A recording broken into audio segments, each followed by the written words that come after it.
Yo, what up? Welcome to Spar-Inn Boxing Podcast here with the one and only Punchlines_boxing. Also goes by Shane if you want his real name. We're not. Uh, What up, Shane? bro, Punchline. just fucking doxing me out here. What would you rather be called? I don't know, dude. I've had so many nicknames in my life, I don't really care. Most people just call me punchlines now. It's weird. Really? In the boxing community, yeah, That's for what I call sure. you.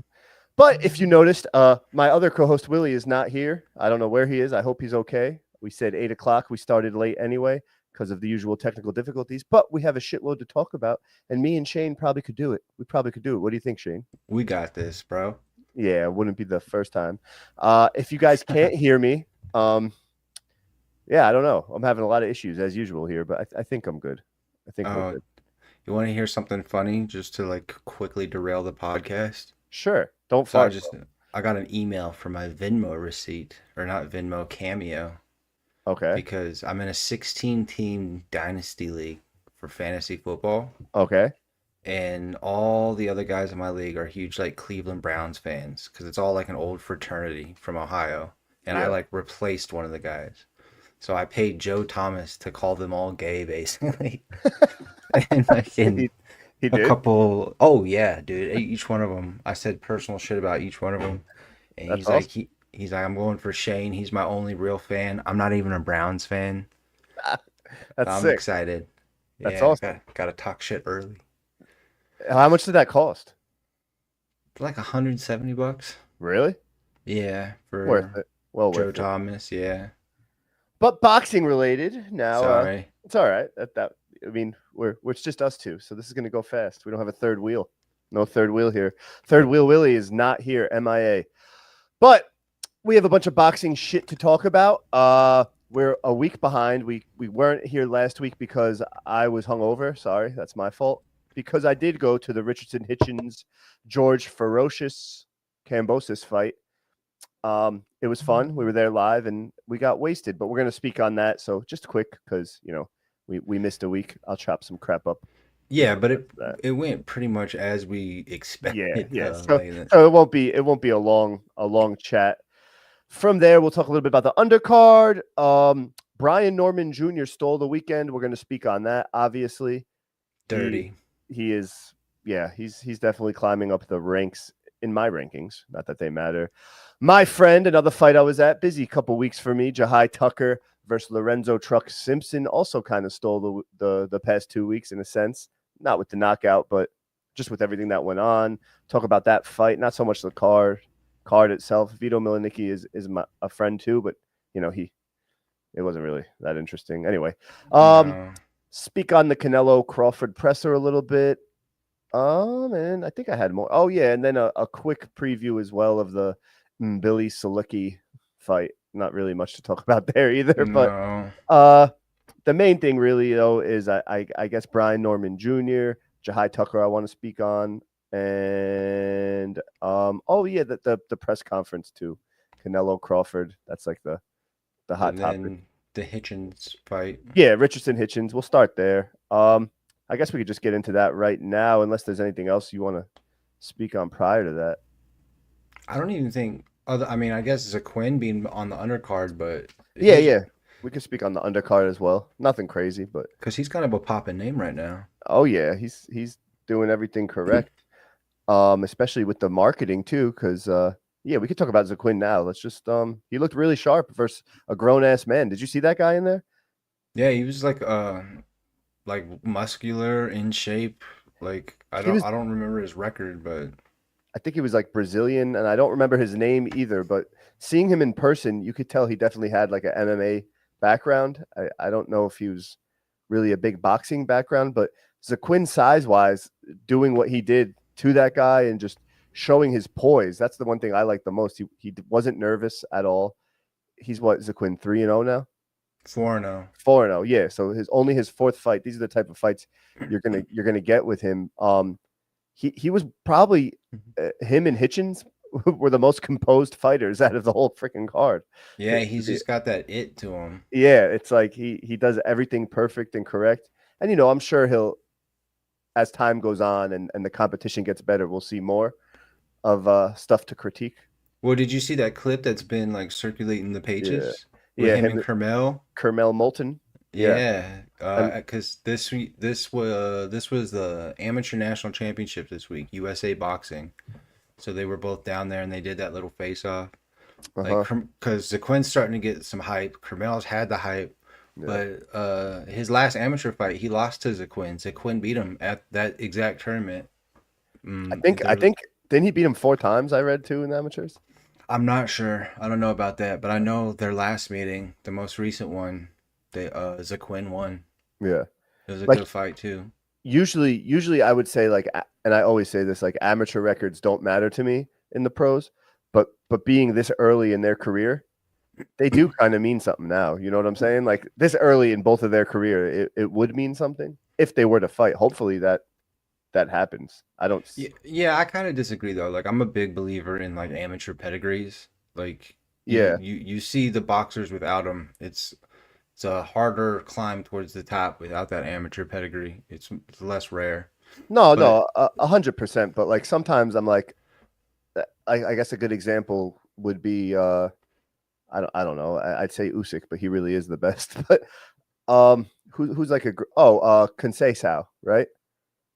right, He's a was a great amateur. I think he was an Olympian as well. And he's an like Olympic medalist. yeah, and in the pro ranks, like they like to bring up his amateur record, and I'm like, yeah, okay, but at this point in his career, he's been a pro now for quite some time.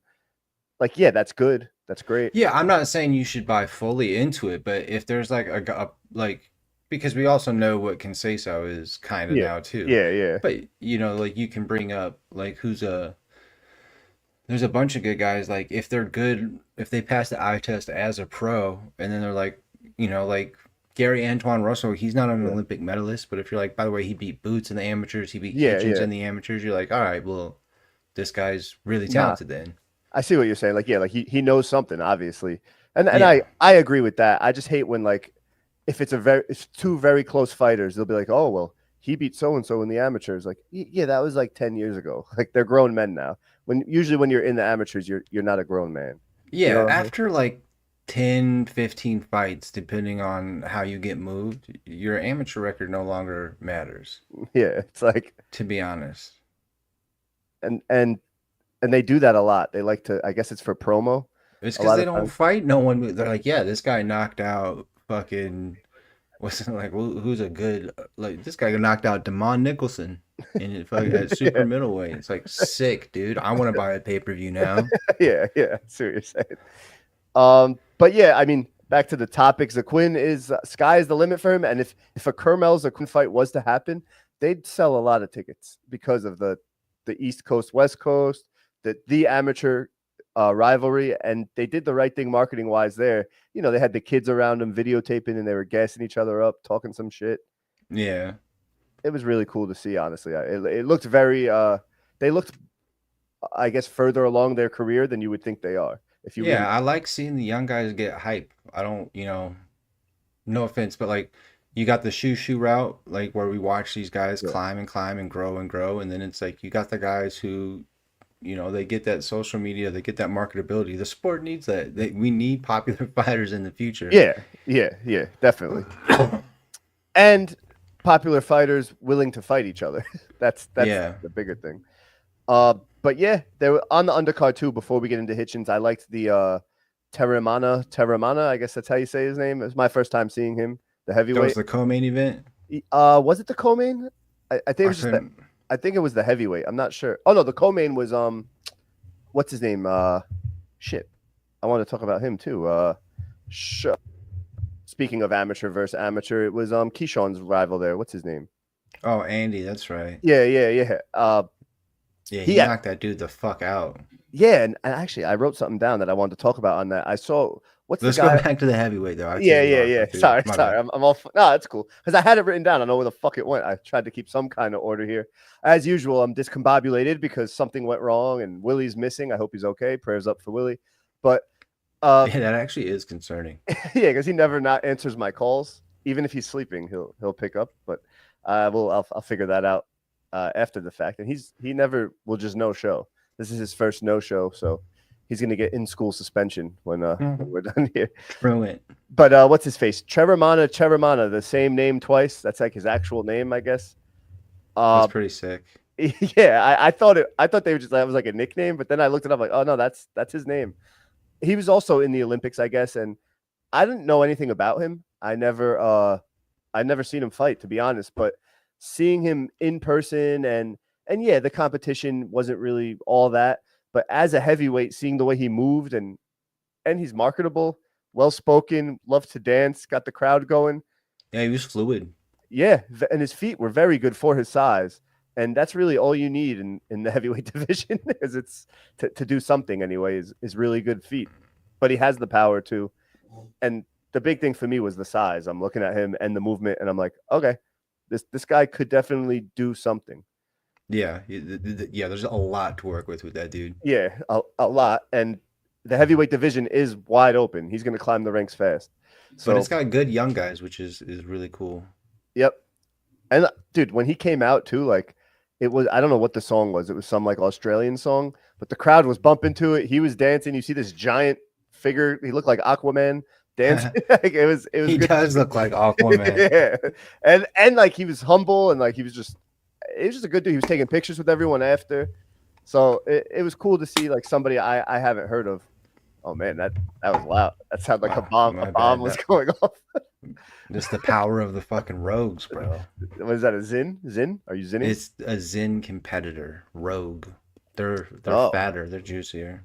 I never got on that crap because I have like a very addictive personality. So, Yeah, I chewed tobacco for 15 years. jeez. Yeah, Okay. that's bad. That Australian dude, Terramana, I think I'm saying it. He looks like he chewed tobacco. Yo, he should. I just thought of this. He He should looks get. like he chews fucking lug nuts. Yo, what? Yes, you're right. What's the rocks? What's the rocks like tequila? I think it's Terramana, right? Yeah, I think so. Is that That like? sounds right. I don't know if we're saying his name right, but he should get sponsored by them because then he'd be Terramana sponsored by Terramana Tequila. But all right, I'm going. I'm just fucking going all over the place here. That's a holy fucking airball, dude. Oh yeah, that's another TikTok trend. We're everywhere today, man. I'm all fucked up now. But yeah, he looked good, and then the co-main was Andy Cruz versus the Asian dude, right? Yeah, it just What I don't remember the guy's name, but he got fucking waxed, bro. Yeah, pretty bad. And the only real takeaway I have from this was what's the guy on DAZN? He also started with like a Showbiz, Biz the adult, whatever his name is with the bug eyes.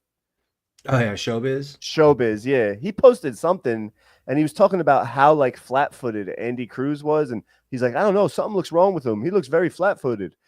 And I'm like, dude, he's with Boots Senior, right? Like he's clearly trying to sit down on his punches, and it worked. He got the guy out of there. Like his power wasn't really translating in his few fights before this. And okay, maybe his feet didn't look as good as they have, but we know he has feet. Like he's always had great feet. Like yeah, I think Showbiz just misinterpreted what he was seeing because he was right in noticing what he saw. Yeah. I just think his analysis of it was wrong.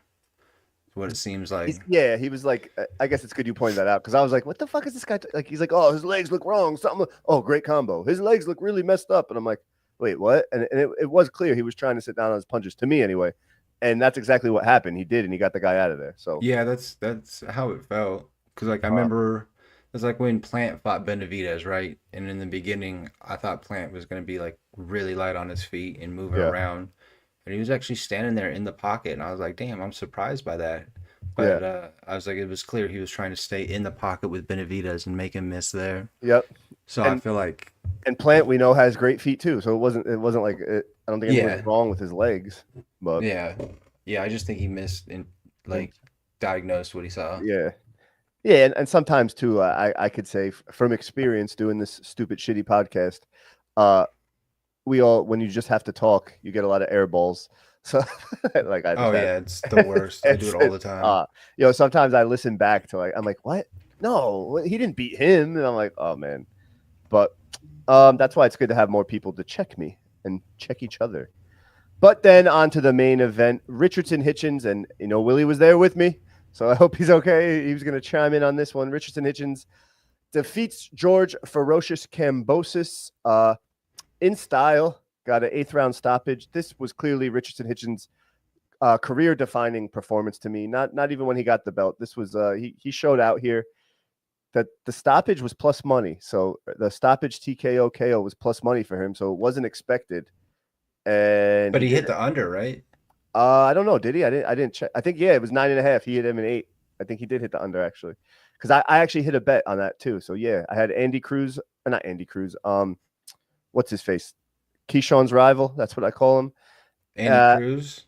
It is Andy Cruz, right? Yeah, that's why I was like, wait a second. Yeah, my bad. Every time I say Cruz, bro, my mind goes somewhere else, and I think of Pitbull. Cruz. Yeah, like no matter what. So Andy Cruz, I had him and Andy Ruiz too. Yeah, so that kind of throws you off. That's another one. But I had him stoppage with Richardson Hitchins stoppage or TKO KO, whatever, and they both hit. So I won some bread on that, which was very nice. But I was really so where we usually sit when we go to these fights at the Hulu. There's like 2 sides, right? One side is like would be in this case Kambosos' family, and the other side would be the other opponents like family and fans, which is like Hitchins' family or whatever, right? So usually we're on the other side, like the hometown side, which would be Hitchins in this case. For whatever reason, this side I got, and like I don't pick. We got Kambosos' side, and I've sat there before. Actually, the Josh Taylor Tio fight, I was there, so I knew how it went. But whatever, bro. The Kambosos fan base was actually really cool. I got to give it to the Australians. They were cool. They were knowledgeable. They knew what Kambosos was going into, like, and they were very friendly to Willie and I as well. Even with me going crazy because I was rooting for Hitchins. So that was really cool to see with that. Yeah, Australians are an awesome fan base, bro. Yeah, no, they really are. And I'm gaining like the more Australia, like all we had really from Australia that I could remember is the Zoos. Like Tim Zoo and his dad really. So now seeing that more and more Australian fighters are coming, like the heavyweight and Jeff Finnick way back in the day. Oh yeah, Finnick too, yeah. But then you had guys like, you had Jeff Horn for a little bit. Anthony Mundine fucking knocking out Shane Mosley and shit. I do forget about Jeff Horn too. Like it was the fucking. But Kambosos really to me was he really not other than the Zoo family. Kambosos really captured with the huge upset. So he captured us. He hit the mainstream, hit the spotlight, and it was just cool to see all those Australians that being friendly and knowing, like, I even said, I was like, listen, I'm rooting for Hitchins, but if Kambosos won, I wouldn't be mad at the guy. Like, I like the guy. He's very likable.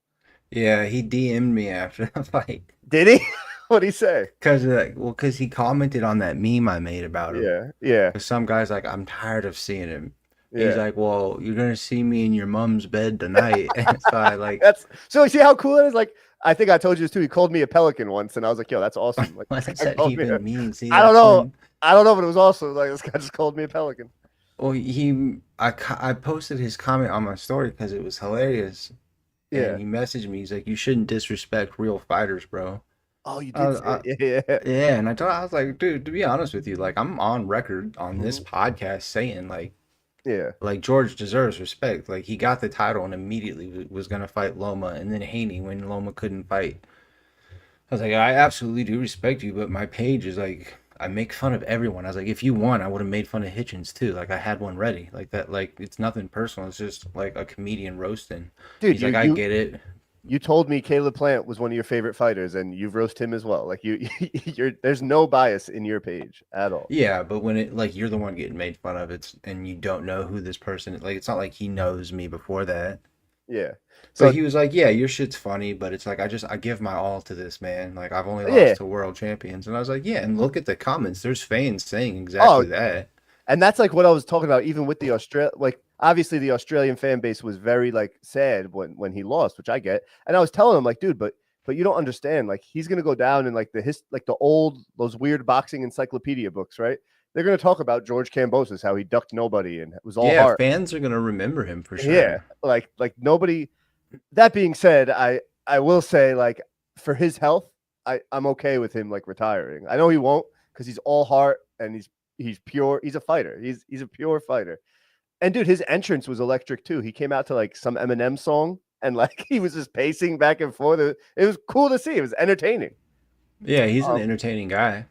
But you know, But and he needs to if because I don't know what his goal is because he's gotten so many big fights after the TFB yeah, 101. he hit a lot. Like he got lightning in a bottle and kept it going for as long as he could. So Right, but I feel like that bottle is officially empty. You know what I'm yeah, saying? yeah. I think this was like eye opening, and like we talked about in the last show, his previous like 3 fights, 2 of them could have went either way, and you know, so whatever. He's But I'm not saying he can't get a big fight after this. I'm saying his next fight can't be like a title fight. nah. I think at this point, and I'm going to speak on this again, with another fight, is he's kind of like a gatekeeper now. Which whatever. I just don't want. I think he Oh should. yeah. He's made so much money in the sport. Like I like the guy. Like we talked about. Like I don't want to see him get like hurt. No, but you know what I'm saying? Like I feel like he's in that Austin Trout territory. Yeah, You know, exactly. That's a good. he's got that big win, so Mhm. beating him is recognizable for these guys. Like, because then he went on to fight all the Charlos and Yeah. Lara and Canelo and all that. Pretty much what Cambosis did. I Can you bet you, is he with Eddie now? Is he officially with Eddie? who Cambosis? Yeah. I think he is. Yeah, right. 'Cause, Oh, like, dude, Eddie is for sure gonna try to yeah, make this is him versus Dalton Smith. okay. Yeah, I could see that. Yeah, that. So you know what, the English circuit and stuff. Like, oh, that'd be good. That'd be a cool card. A cool for him too. Go make your money over there. He'll make a lot of money over there. I'm sorry, I got sidetracked again quick because somebody, I don't know who this is, said Puma is the fucking man on the comments. We're new to Who this. is it? I don't know, HK, but thank you, HK. If you Oh don't yeah. if you don't already have a free shirt, I'll send you one. Sorry. All right. Anyway, but yeah, I could see that's what I mean. Eddie's probably going to feed him because he knows he's going to fight again. He's going to feed him to guys, Yeah. and yeah. But anyway, it wasn't all about Cambosis. But see what he just did. See what Cambosis just did. He lost, right? Clearly, and it has real boxing fans talking about his heart and how great he is. Like that's something to be said in itself. Like, you know what I'm saying? Right. We had a whole segment on him, and we didn't even get to Hitchins yet. But now we're gonna get to Hitchins. Yeah, I mean, a lot of people thought they're like he gets called boring a lot because he has had some boring fights, but Yeah, there's fights where he's in it like that, like dude. dropping people and Yeah, and like I said, he's the closest thing to Shakur without being Shakur, style wise. That's my opinion. He's stylistically, he is the closest thing to Shakur without being Shakur, and it was all jab, baby. He was making that jab. That jab looked fucking sharp versus Cambosis, yeah, he's got a very good one. and everything he did after the jab, like he was setting shots up with the jab, like what you're supposed to do. He wasn't reaching. His distance was perfect, and Cambosis did try to muck it up at times. Like that was, I rec props to Cambosis for that. Like he did the right thing, but it was just good to see, and I'm happy for Hitchins. Before though, when I was talking about the fan base, right? Actually, let me get to that at the end. Let me stay on a little bit of track here. One thing I saw in Hitchins that I haven't seen, right, and which I liked is his body attack. Usually the guys that fight at a distance like that off the jab, they don't really go to the body. And he started eating Cambosis' body up, and that was also a good wrinkle I saw. Yeah, I want to know where that came from. I want to know if he just felt good doing it in camp or if they kind of saw that in tape Yeah, and then started doing it in camp and he got confident at it or what. But yeah, it was like I don't know, dude, but it was nice to see. Like yeah, it's definitely a good tool to have, and people who are really good at it, like, because now like all the old guys at 140 think they can beat the shit out of each other, or they have history, right? yeah, But I mean, like, let's be honest, they're still fighters. They're still gonna watch him, knowing that he can win. uh-huh. And now that he has that tool and It's has shown. proof It's that he shown. has fight stopping power within that tool, Yep. yeah, he just became even harder for people to fight. Yeah, and like even whether he saw it from Cambosis' last fights or whatever, or just worked on it in camp, it proved to work, and it's another wrinkle in his game now. And listen, he's a tough out. He's a tough out. I'm a T.O. sexual. He's a tough out for T.O. So he's smart. He moves correctly. He's disciplined. He stays focused, and his stock just keeps rising with every fight, and that's what you want to see. So stylistically a nightmare for Tio. yeah, 100%. I agree. Just a total nightmare. The only thing I'll say is Tio has more zip than Cambosis, I feel. So he'll get hit with something that could shock that wave, you know? Yeah, he doesn't roll through Tio like Nah, anywhere remotely nah. close to how he did Cambosis, to be Mhm. honest. But it's a tough fight for Tio. Yeah, 100%. And again, I'm a Tio-sexual, and I agree with you there. But back to the fans, and I don't want to speak too much on this. Dude, uh, what is with Bill Haney? I don't know, bro. Like what? So, dude, we were 2 or 3 rows behind Bill and his, I guess, Devin's brother, right? And I saw Bill posted something about him in Brooklyn. He's looking for Tio. He's looking for Hitchins. Where are they? And then like Bill's at the fight, and he's sitting ringside, like literally ringside. Bro, he's standing. He's standing up the entire fight, just standing there, screaming, yelling, and at one point, I'm like, yo, sit. We can't see. Like he has like a sort of like an afro. I think he has an afro. Yeah, he like, looks like Sideshow Bob, bro. like, dude, he's got long hair. Like I couldn't see shit, and it was crazy, dude. And we're screaming, and we're like, what are you doing? And it's a really, I like Bill. He chops it up with the fans. He talks boxing, so I don't want to like roast him too bad, but it's just getting to be a really weird flex for me. Like it's like your son's almost 30 years old. You're going to your son's job, right? And your son's off that day, Hitchins versus Cambosis, and you're yelling at your son's coworkers. That's what it looks like to me. Like you're yelling, like it's like if our parents went to our job because we were And getting not bullied. even his coworkers, because he's not in the same weight class or under the same promotion. Yeah, that too. So it's just, and dude, they were like, listen, I'm a heckler. They were heckling. They wouldn't stop.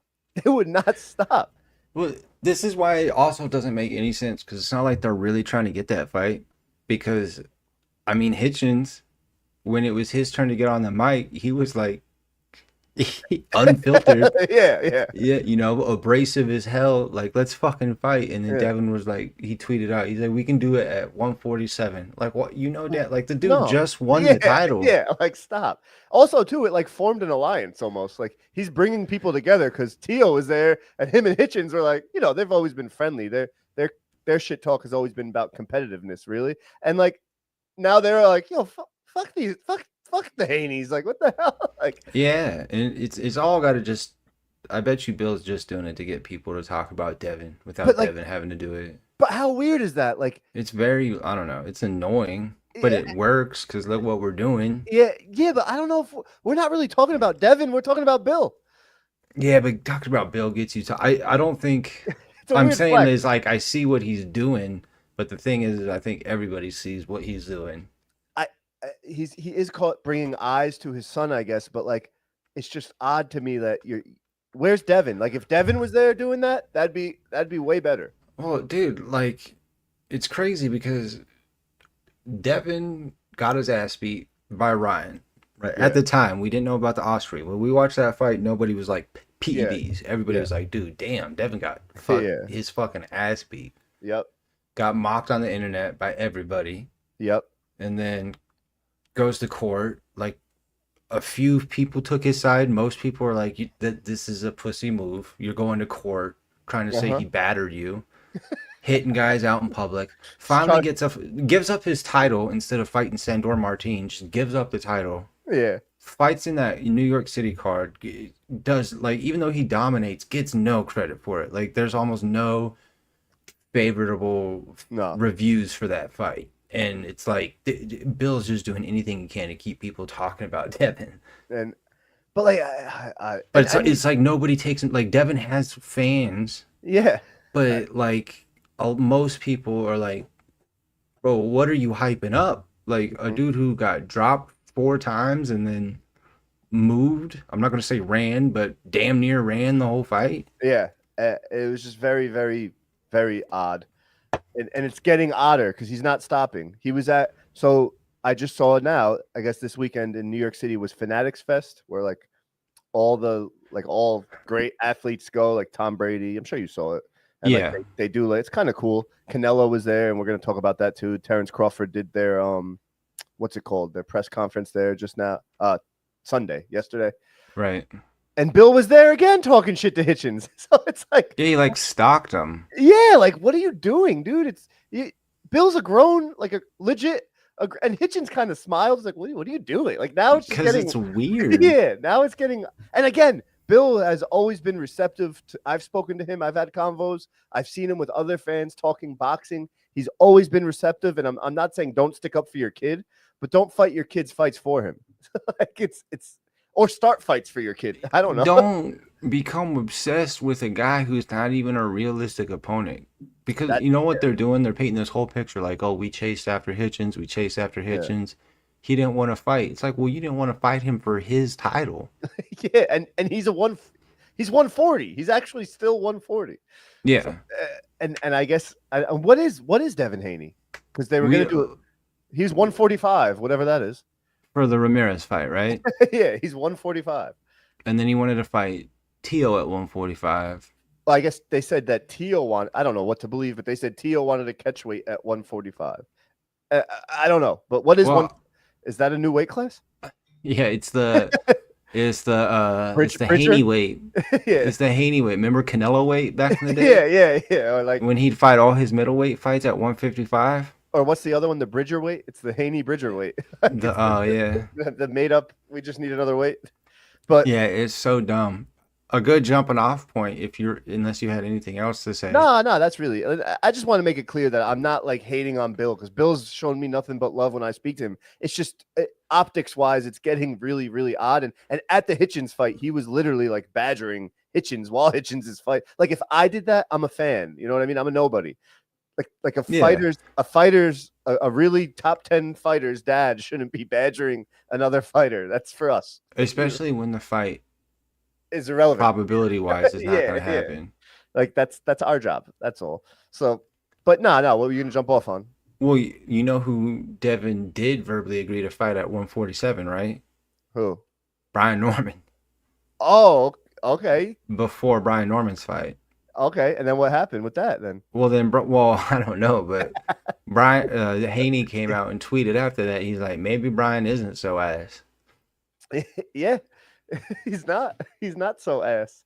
Because that Brian Norman fight was insane. And yeah, we could just jump right into that. Brian Norman, was it on what day was that fight on? I rewatched the whole fight. It's Thursday morning, I feel like. So it was a Thursday, because sometimes I know that the Japan fights are on like Tuesday mornings. Yeah. So whenever it was, he stole all the boxing shit that's going on, the drama, the announcements, whatever. Brian Norman stole the show in a fight that nobody in America watched. He stole it. And he listen, I didn't. The only fights I really wake up for is Inoue, and even them sometimes I don't that are over there. But Brian Norman did what you're supposed to do over there, because he got our attention. He got the boxing world's attention, and I'll let you take it from here. You go ahead. But he did his fucking thing, man. Yeah, and it wasn't even because the knockout is what everybody's talking about, and like how he set it up and everything. But like nobody's talking about, he was fucking cracking that dude the whole fight. Dude, like leading up to that. So the first round, I don't know if that check hook was hard or this guy just got, because he did get hit in that sweet, like behind the head spot, not behind the head, but like the top of your head spot, you know, where your cerebellum gets all fucked up. I don't know if I'm saying that right, but yeah, that check hook that knocked him down in the first round, right? I was like, was that hard? Does this guy not have a chin? And then I thought it was going to be all over because he got knocked down again in the second half of the first round. But the second round, what's his name? Jin Sasaki? Yeah. Sasaki. The second round, Sasaki showed heart and did something. He came back and he gained respect. But then it was the whole Brian Norman show after that. But you are right. He possesses power in both hands. So yeah, and he has a better ring IQ than I think I gave him credit for too. Yeah, and that's like, I know everyone's talking about the setup, but that setup was clean. He was like baiting him. He saw something. Oh, hold on one second. It's all good. Oh man, there's like a domestic going on back there. All right, guys, it's just Puma now. This episode is getting weird. We are live again, so bear with us. We had technical difficulties. We were rolling. Oh man, someone's fighting in the background. I hope everyone's okay. Willie didn't show up. What's going on in the world? What is going on in the world? Willie is not here. There's some kind of dispute going she's on freaking back. the fuck out on this dog. Oh, she's yelling at a dog. It was not person on person. Shane is back. Bro, they got this puppy and she fucking cries on that thing all the time. It's so Yeah. funny. I was telling her, like, oh, I think that Willie's missing. There's some kind of domestic dispute going on back there. No. But no, yeah, she got that puppy for her girlfriend, and okay. her girlfriend and I love the fucking dog, but Yeah, puppies are so much work, bro. yeah, and he's no exception to that. Let me see if I can. It's all good, bro. I don't care. With this episode is, I'm gonna chop up clips anyway because we had the technical difficulty. Willie's not here, so That should help a little bit. No, you sound way different. Do I sound bad? No, you sound all right. You just sound different. We were rolling too, man, and then she had to beat the puppy. Beat that damn women puppy. ruin everything, bro. They make everything nice too. But Brian Norman, yeah. Brian Norman Jr. What do you think? That the only thing bad about Brian Norman Jr. for me was at the end of the fight when he came at Boots a little bit. With the whole he had a cool one-liner. He definitely like stirred that up before the fight. And was like, but he also has rejected fight offers from Boots before. Exactly. So he had his moment. He did his thing and he shot his shot, I guess you could say. But and it's like, again, yeah, it was a little petty. If you know boxing, like if you follow boxing, you don't have to know it, but if you follow boxing religiously like us, it was a little petty. That's all. Yeah, it was just opportunistic is all it was. Yeah, great word. Opportunistic. Look at you. Because man. It's like, if Boots was at 147 before that, you could have had the fight. Barrios could have had the fight. Boots wouldn't have turned down either one of those. But I will say, like, based off this performance and the way that Norman won, I'm all for a Boots Norman fight at 147 now. Like, based off how he solidified himself here. I want to see him fight again for sure. Yeah. Like, I don't want him to lose so I can be like, oh, I told you. No, yeah. I like watching him fight. He's entertaining. He's got power. Yeah. And I want to see him fight again. He's on Top Rank. Barrios is on PBC. They're not that's not a huge fight that they're gonna make into a crossover, especially with PBC. Wait, Barrios? What do you mean?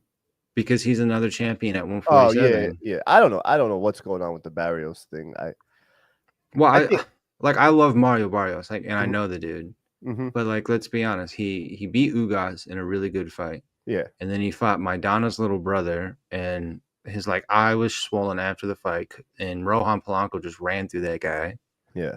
And then he fought Abel Ramos, went life and death with Ramos, who hadn't fought since that Benavidez plant card, and lost. And he went life and death with Abel Ramos, and now I just feel like PBC knows. Mm-hmm. Well, he's getting paid. He's fighting Pacquiao. So he's getting paid. Yeah, they're getting him big fights because he's a world title holder, but they know he probably can't beat most guys in the top 10, let alone the top 5. And that it hurts to say because, like I said, I really like the dude, and I don't want people to think I'm shitting on him because he is talented, but just the reality of the situation is I don't know, Norman and Boots wouldn't have gone life or death with Abel Ramos, I don't think. And I don't think they would have gone life or death with Maidana neither. No, not that Maidana. Not that Maidana. I think what they're trying to set up is they're trying to set up Barrios versus Rolly at 147 on the PBC side. They're not even going to entertain a Norman fight. Or Pacquiao versus Rolly. Think of the numbers that does. If Pacquiao wins the title, he ain't gonna fight. I don't know who he would fight next. Because Rolly, I don't think Rolly would be disrespectful to Pacquiao and talk shit. I don't think he would. I don't know, man. Rolly's a wild card though. You never know. You roll the dice with Rolly. Is that an air ball again or no? No, that's especially if it's coming off of the Ryan win. Yeah, it's a big fight. Ooh, that might be a shirt because he's from Vegas. Roll the dice with Rolly. Yeah, but he's with SOA. so they make all Oh, his shirts. oh, okay. Uh, yeah. Well, if you didn't know, Punchlines is in the shirt business, and Oh, and I mentioned his name earlier, Rohan Polanco. I wish yeah, that's why I wish Willie was here. I wanted I to tell him like know, dude. we're making Polanco shirts. Yo, that's Willie's guy, dude. That's Willie's guy. I really hope Willie's okay. This is not like him. So, but yeah, keep it moving. Brian Norman Jr., man, he's arrived, and you know what he did too, which I liked, and I kind of alluded to it earlier when we started this segment on him, was he made people have to watch this. Like we all had to go back and now watch this because he took over the internet. He stole Yeah, the it went viral. on every outlet, every sports outlet. It was probably knockout of the year so far. Definitely, there's still some time. Easily so far. Yeah, there's still some, and that guy wasn't like a nobody. He's in like top 15, top 10. It wasn't like he knocked out a nobody at all. You know what I mean? Like yeah, he wasn't knocking out guys that people make fun of Boots for fighting. Yeah, he knocked out a somebody, just not big in the American market. But props to him. Knocked him out bad, dude. Very bad. And also, too, prayers up for that guy. But he can't remember shit. Yeah, that's another thing that went out that he can't. Got to mention that. Who like if someone on my team, like, right, I get, say me and you fight and you knock the shit out of me, right? And like someone from my camp or my team leaks that I can't remember anything. I'm gonna from the last 6 weeks of your life. I'm gonna be so upset with you as I'm going viral for getting knocked the fuck out. Like someone's getting fired, whoever the fuck and they deserve it. Whoever did that's an asshole. Yeah, I feel, I don't know. Because it's like, it's not like a doctor can do that. And maybe dude, in Japan they can. Like how many Brian Norman Jr. fans are they in Japan? This dude got knocked out. Bro, how many are there in America? Yeah, but like, you know what I mean? Like I'm sure. And that's not a shot at him. That's just being real. Like the South and Georgia is probably his biggest fan base, obviously. But like, why in the world would someone leak? That's like I don't know a good analogy for it, but like me getting knocked out cold at Yankee Stadium, and then all my friends leaking that I can't remember six months of my life or whatever it was. Yeah, leaking that out as my memory's finally coming back. Yeah, he fucked someone's girl in his crew for sure. Right? Like what the fuck? Fuck that guy, whoever did that. Prayers up for fucking Saki too. That's nuts. Yeah, Saki and Willie are in our prayers today. We're a very religious show today. Yeah, Brian Norman Jr., man, good weight class. I guess a good weight class. Who knows? No, not now. It's okay weight class. But everybody moved up. All the top guys that we wanted to see fight each other moved up. I actually posted something about it. The shirts that the guy you just signed, Polanco, right? I want to see that fight because they both have power in both hands. Polanco and Norman? Yeah. Is Polanco at 47 or 40? For some reason, I thought he was at 40. 47. Oh, yeah, he's coming up then. And they both kind of have a similar style, like not slower pace. Like I want to see that fight. They both get hit a little bit more than they should. Nasty on the inside. Yeah, that's a great fight to make. One's with Top Rank, the other's not. But I know Polanco. No, they're both with Top Rank. Oh shit, you're right. I was in Japan. They are both with Top. Dude, that's the fight to make. Easy fight to make. Yeah, because Polanco fights on the 26th. Yeah, on that Shushu and Zayas card. Mm-hmm. If he can show out there, yeah, that's because he's got a good following too. He's got like 40,000 Instagram followers. And dude, the Dominican Republic, Polanco in boxing especially, Polanco is just style wise. That's a great fight to me. And again, who knows what could happen? Who knows what's gonna happen? This is boxing, and this is fucking. Bro. And like, remember what you were saying about how your amateur pedigree doesn't really matter to you all that much. Yeah. On Saturday, before those Top Rank cards started, there was that DAZN card, and highly decorated amateur Galal Yafai got fucking upset. Yeah, he fucked up my parlay too. He was he was a minus 400. I had a fucking I'm now you got me going. I had a fucking like 15 fight parlay, right? And I do. How can you call yourself an experienced gambler and bet on a Brit to beat a Mexican? I know. It just doesn't happen. Yeah, no, especially in England, like, dude. When they're the heavy favorite, it doesn't go well. You're 110% right. I should have thought that, but I'm like, yo, minus 400, like that's I even made a joke about it before the fight. A guy asked me, like, you watching the Yafai fight? I'm like, nah, I'm going to be at the gym and doing yard work and stuff. I'm going to be following it, though. You think he wins? I was like, I don't know. He's fighting a Mexican. He might get knocked out. It's always the case, bro. He didn't get knocked out, but he Yeah, lost. it's always the fucking case there. He almost got knocked out, too. He got hurt bad in that 12th round. Something tells me like Eddie does it on purpose to sign more Mexicans. Like it's got to be It's hard. gotta be. It's got to Or be hard. just to, like, attract their fan base. Yeah, like it's got to be some kind of conspiracy scam going. Because, dude, time and time again, time and time again. Mauricio Lara's knocked out like 3 of them. Yep. Andy Ruiz, Munguia knocked out Ryder. Canelo who knocked out Billy Joe Saunders. Yeah. Canelo don't really count to me, but yeah, he's not like he's Mexican, but he's not real Mexican. What? We'll get there. We'll get there. I'm just being stupid. He's Mexican. Before I get roasted. But oh man, did the dog go pee pee again? No, he just runs around under their feet. Yeah, that's really it for Brian Norman Jr. And the DAZN card. Yeah, the DAZN card. I didn't catch the entire DAZN card because me neither. I only watched the last half of that main event. And I will tell you why, because the middle of the day stuff, and there is fights on there I wanted to see, but the middle of the day stuff, you know, it kind of sucks for American markets because we have Saturday nights are perfect. You know, like if you don't want to go out, my wife doesn't want me to go out, it's perfect. Okay, I'll just stay in and watch boxing on my laptop, and you could watch your rom-com. You know what I'm saying? So it's actually like the middle of the day stuff doesn't work out good, and I'm going to allude to why I keep saying that at the back half when we talk about Canelo and Crawford. Yeah, middle of the day stuff. Remember that. Middle of the day stuff. Locked, loaded. Yeah, we're in there. But what was it in the middle of the day? Well, you know, go. You got anything you want to say on the DAZN card? Go ahead. No, dude, that's all. That's the only fight I even wanted to talk about. Yeah, that one, dude. I had a 15 fight or 12 fight. I forget what it was, parlay, and most of them. I think there was one that wasn't a favorite in there. I forget who it was. I think it might have been like someone to go decision or distance, and it did. And the only one that fucked me up was that fight. I was like, God damn. Yeah, you're dumb for doing that, bro. You fucked up. It was you know, it was quick. It was a quick bet.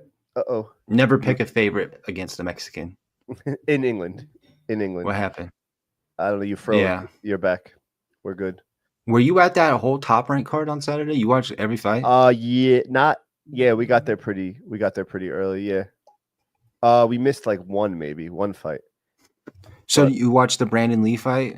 Oh yeah. The only fights I missed were like 3 local dudes before Brandon Lee, and the one kid I wanted to see from Brooklyn. I forget his fucking name, but he's like 3 or 4-0 now. But yeah, I did watch Brandon Lee. I forgot he was on the card actually.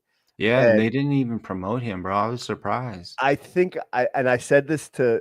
I have a funny story too about who I met there, but I said this to one of my friends that happened to be there. I was like, yo, I forgot Brandon Lee was on this card. And then I saw him fighting, and the guy he fought, he should have got the fuck out of there. And I see why they're not promoting him like they should. Wasn't he with PBC too? Was he? Yeah, and they were pushing him. He was getting like co-main events and shit. I literally said, I was like, what happened to him? I thought he was. So I looked at his box rec, and he's not a knockout puncher. He's got like over 30 fights. He's not a knockout guy, man. And this guy he fought, he should have got him out of there. He won clearly. The guy did fake like a low blow and took the full 5 minutes, which was fun. Like I've never been in a fight where the guy takes the full 5 minutes, and like he was getting screamed at. Like I was screaming, he doesn't even have balls. What the like we're all going crazy. So that was cool, but Brandon Lee should have got that guy out of there, and he didn't. And then it hit me after. I was like, this is why Brandon Lee isn't really a draw. Well, because he had that one fight and he got dropped bad. He almost got knocked out. Yeah. He won that fight though, right? Yeah, he hasn't lost, but then he got another fight against damn, I can't think of his name. The last guy that Tio knocked out. Tio's first fight at 140. Pedro Campa. Campa, whatever. Yeah. Yeah. He Brandon Lee fought him and won a very controversial split decision. People thought the other dude should have won. So I remember he just faded out. I looked it up too. He fought Zachary Ochoa because I looked it up when I was there. I was like, what happened to Brandon Lee? Like, and how did Yeah. I not know he does not have power and he doesn't have. It looks to me it looks like he doesn't have that like drive. You know, They like even tried to build him that British market. He signed with Queensberry over there. so he's been everywhere. He's been Or everywhere. it was either Queensberry or those brothers. I can't remember his name. And then he came back. Top Rank just signed him, but they didn't give him an ounce of No, promotion. I had no idea he was on the card until I was in there. I'm like, Brandon Lee's on this card. So I had no idea. And he has like over 200,000 followers. He's a Dude, popular dude on social media. I remember when he started, it was like in his garage or whatever, and I was like, "Oh, this is Him awesome!" and his dad. And it reminded me of like Ryan Garcia. Like Ryan Garcia started like in his garage, and I was like, "This is kind of cool." And then PBC was pushing him hard, and then he just kind of disappeared. Well, I've had trainers tell me before that his dad's the problem. Okay, that could be it. They don't think they're like he's trained Brandon as well as he can. Like they think he needs to get a better trainer, somebody who's trained at this level before, because his dad just doesn't do. I guess doesn't know a lot. I don't know. I've never watched him train. I haven't watched enough Brandon Lee fights to know how he does in the corner. But I know he has he has around 30 fights, and he hasn't stepped up at all in the last 5 or 6 of them. And since this is my first time seeing him live, 2 rows back or 3 rows back, whatever it was, and everybody was like, he's got to get him out of there. Like, you got to get this guy out of there. He was landing at will. He also doesn't throw enough. Like, he sets shots. Was he just staring? Yeah, he sets shots up, and like he didn't get hit much. Everything was there for him to take, and that's what I mean. He doesn't have that like grit, killer instinct, that second gear. He's missing like something. He's missing. Yeah. And I'm not even saying you got to go out there and always be like a killer. It's good to be patient, but he's missing like just. He doesn't have the power. He doesn't have the dog. Yeah, but guys that get promoted like they're a top fighter in that weight class knock guys like that out. Mm-hmm. And after the 5-minute thing, the guy took 5 minutes. I was like, oh, he's gonna go. He's gonna go. And you know what? I'm glad I didn't see that or know that he was because I would have put him in a parlay to knock this guy out just off of like the name alone. It's a shame though, because he had a lot of hype. You know, I would like to see him, be something, even if he gets his ass beat. Like he is a name though. So I literally, when we walked in, this is kind of funny, and it's not off topic because it was at the fight. So Willie told me he can't go to the fights, right? So I was like, all right, we're big team JAHI guys. You can see the shirt. We're gonna get there. But so Willie said he can't go. I'm like, all right, cool. I asked my friend Jamal. Jamal was like, last minute, I can't go. So I was gonna just go by myself. The fights, the Top Rank card we're talking about was in Newark, New Jersey. I don't like going to New Jersey.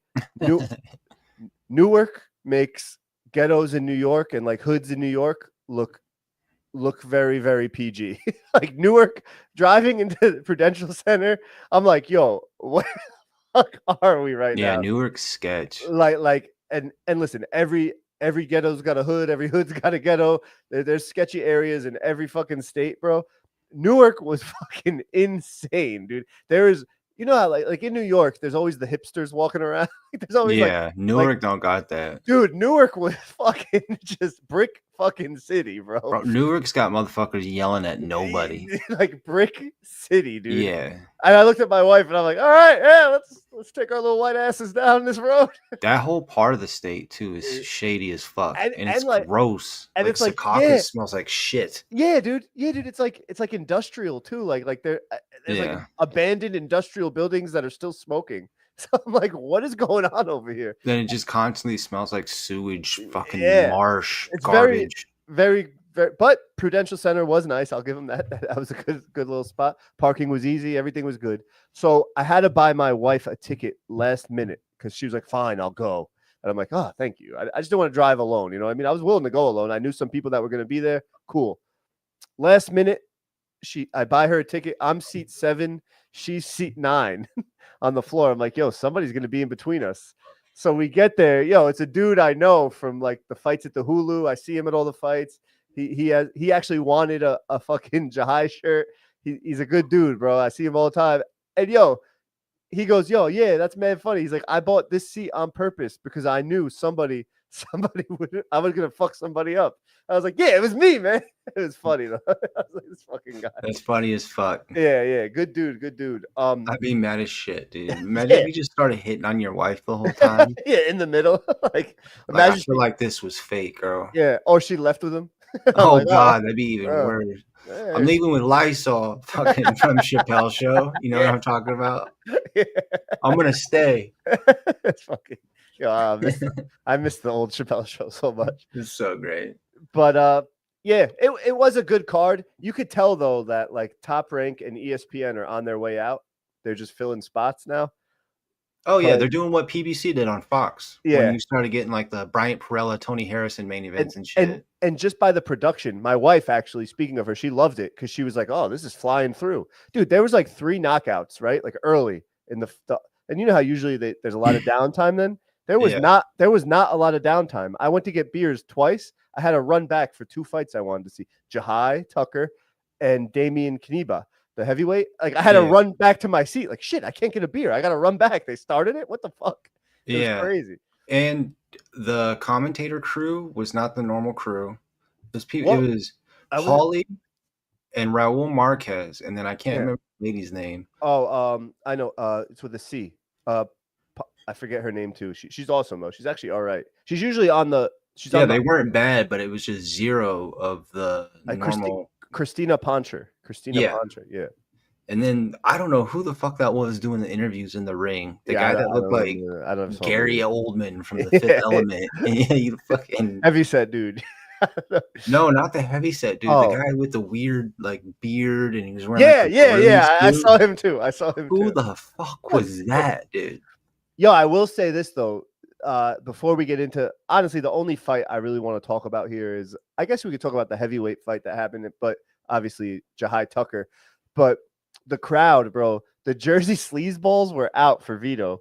Like there was fights in the crowd all night, and the crowd, it wasn't a big crowd, and it was these like older Italian dudes with like flashy clothes on. Like it was insane. Like legit, You motherfucker. The bro, Gabagoons, bro. yeah, They were no, out. no, like legit fights. Like we're watching, like, and I've seen fights in the crowd all the time. I've been involved in some, and I'm looking, and I'm like, dude, this is weird seeing these like old white dudes throwing down these old Italian white dudes, like old dudes, but they were Just a bunch of Polly Walnuts running around like no, dude, seriously, and like flashy ass like button ups that nobody would wear. Like, I'm like, holy shit, Vito really brought out the Italianos.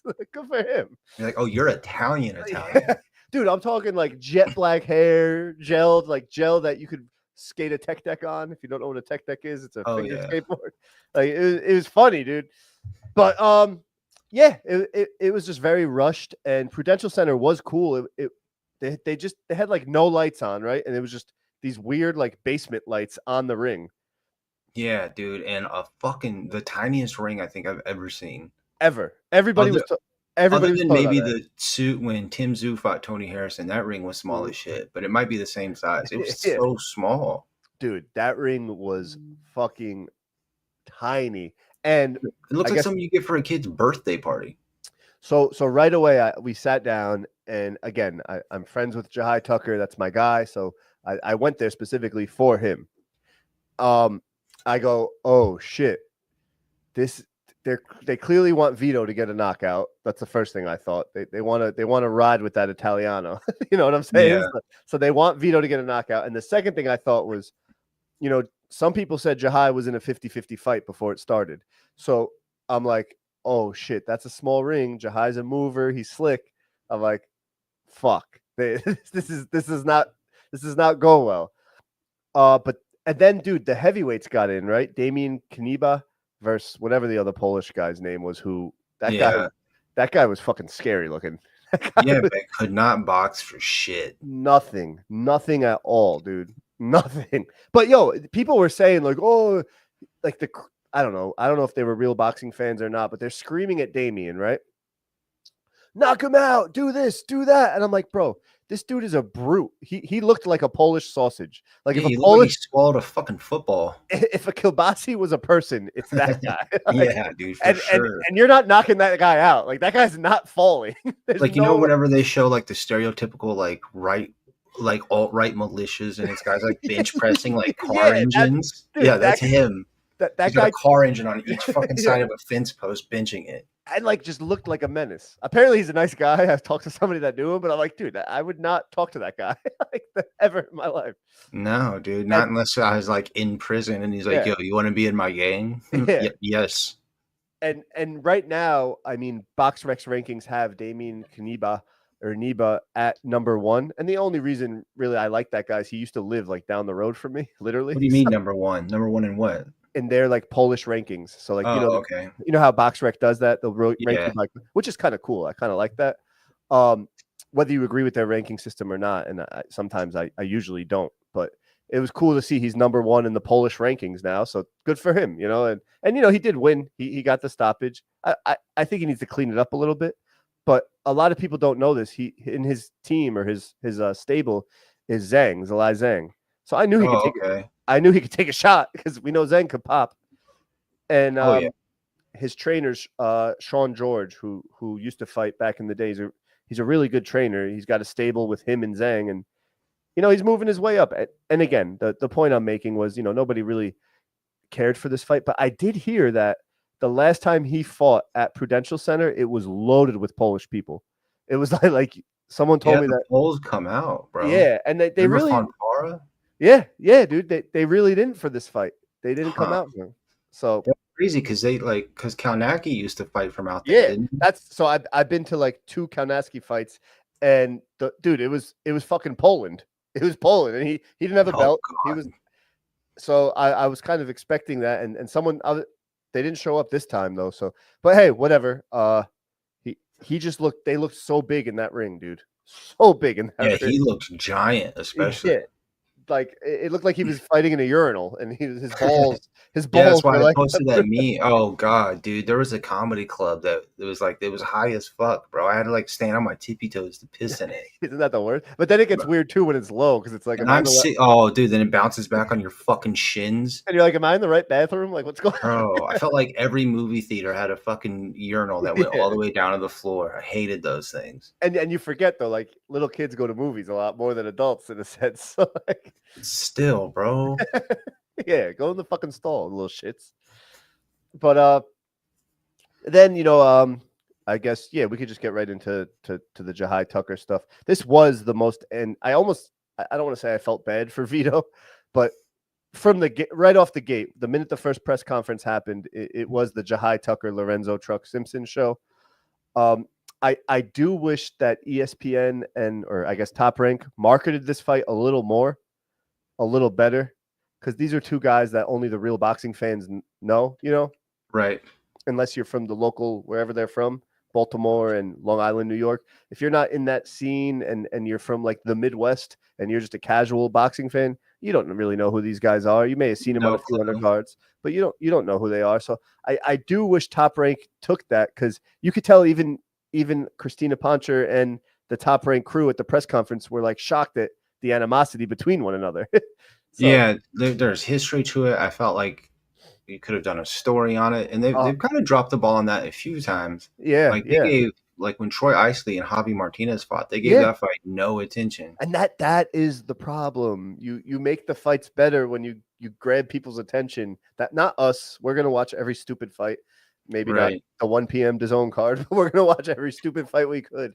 And it's like, you need to grab our attention, grab our fucking attention, and let us help you get the other people. You know what I mean? And like, not just that. Look at what the UFC does. Like when they get fights like that, you'll get 2 unranked guys on their way up. They do a 5-minute fucking interview. That's it. That's all you need. But then now, even the guy that loses, you kind of have a connection with him. You want to see him fight again. Usually, it takes one soundbite for someone to love you. You know what I mean? Like oh, I like that guy. And then to watch a fight, because the JAHI fight, the JAHI truck fight, that was a great fight. Fucking thoroughly enjoyable. And there was no knockdowns. That's when boxing's great to me. When it's a great fight, like to be a great fight, you don't need a guy getting knocked down every time, or you knocking me down, me knocking you down. Like that doesn't always make a great fight. Tyson Fury, Deontay Wilder won. It doesn't always have to be like that. You know what I mean? This was a great fight because fucking 2 talented, young, hungry dudes with a real dislike, a backstory that only we would know, but a backstory. This was like a WWE type shit. They could have built that shit up. And then a city rivalry too, because that's a big part of these guys. Dude, Maryland, Baltimore, Maryland, and New York. It's Yeah, that and it was this whole beef. I think started. I don't know. They sparred once, but then like something happened with like I think Lorenzo was talking about Jahai's like fake jewelry, and Jahai has like Jahai has a legit jeweler in New York. So like then they right. started just talking back and forth, and then That's Lorenzo. so gay. It is. But then Lorenzo posted like a picture of Jahai like touching his toes, like walking back to the corner in a sparring match. So Jahai was like, "Yo, fuck you, fight me," blah blah blah blah blah. And then other fighters in that level chimed in, and it was like it was cool. It was cool that you could have talked about all that. You know what I mean? Like think of the storyline you could have ran with that. But just because it's not a belt doesn't mean it's not a good fight. You know? Yeah, or just because the guys aren't popular yet, like you can No, make them popular a now. 100%. And dude, so now we'll get into the fight itself. Both of their styles. I'm going to speak specifically on Jahai's. Like Jahai's style of fighting is what you want to promote. You know what I mean? The guy's elusive but gets hit. He he has dog in him, and I'm going to talk more about that as we get rolling here. But he's fun to watch. He entertains the crowd. He's entertaining without knockouts. That's what you want, Right. and that you can't really teach that in a sense. Like And he's elusive, but he comes to fight. so I was going to get into that. What I mean, just give me your take on the fight first, because you know I'm going to go off the rails. But first off, let me just ask you this: did you see what they came out wearing? Yeah, hell yeah. I was stoked. I don't know which way I'm going. Top Rank even posted a picture of him wearing it too. And yo, so I'm gonna be honest, and I know you're gonna go with me here. At first, when Jahai came to you and was like, "Yeah, this is what I want, Game 7, blah blah blah," we were like, "I don't know what he means by Game 7, but whatever. Let's talk about." Like I got it, but I just didn't think it Yeah, was the I, right way to go. I got the idea of like Game 7, you want to fight for your life, of Yeah. course. But then I'm like, whatever. And then it turns out like the next day was Game 7 of the NBA Finals, Yeah. so it like worked out perfect. Perfectly. Like it couldn't have been any more perfect. So all the stars aligned on that one. But yeah, well, what'd you think of the fight itself? Just give me your take, and then I'll go off. So it's like I was familiar with Jahai already, not as much as you. Mhm. So it's like his style, he gets a lot of flack for it because there's a lot of holes, but he Yeah. also finds a way to make it work at the same time. Yep. But early on, what he was doing, because Truck's a southpaw, the way he was turning him and like jumping on like shifting real quick and then either throwing the jab or the straight right, Mhm. dude, I was like, damn, bro, like this is like he's not just fighting, like there's like he actually like studied and trained for this shit. Yeah. So I was really stoked about that. But you know, Truck's good, bro. Like he's got he's a little slower, like his fight pace. I don't mean he himself is slow. I just Just remember that. Remember what you just said, because I'm going to speak on that too. Just remember that. All right, keep going. Sorry. yeah, I just think he fights at a pace that he likes to fight at. And I was talking about it in a group chat, and George Garcia, Elijah Garcia's dad, another middleweight contender, Hmm. he's talking about, he's like, yo, Truck's fought like that since he was an amateur. So I was like, huh, he just hasn't adapted yet. But he was landing a lot of shots, and because Yeah. he throws punches, I guess, more technically sound than Jahai does, his punches would stand out, I guess. And he was wearing yellow, so it was like really bright. You noticed it Yeah. more. Yeah. But Jahai was clearly outworking him. And I saw that too. Like you actually texted me while we were there, not the Miss Ham convo, but you were like, yo, these rounds in the beginning are like hard to score, and they were hard to score. Even ringside, I was like, oh man, he's Jahai is outworking, but the cleaner shots appear to be landed by Lorenzo. So I was like, damn, dude, this is going to be a good fight already.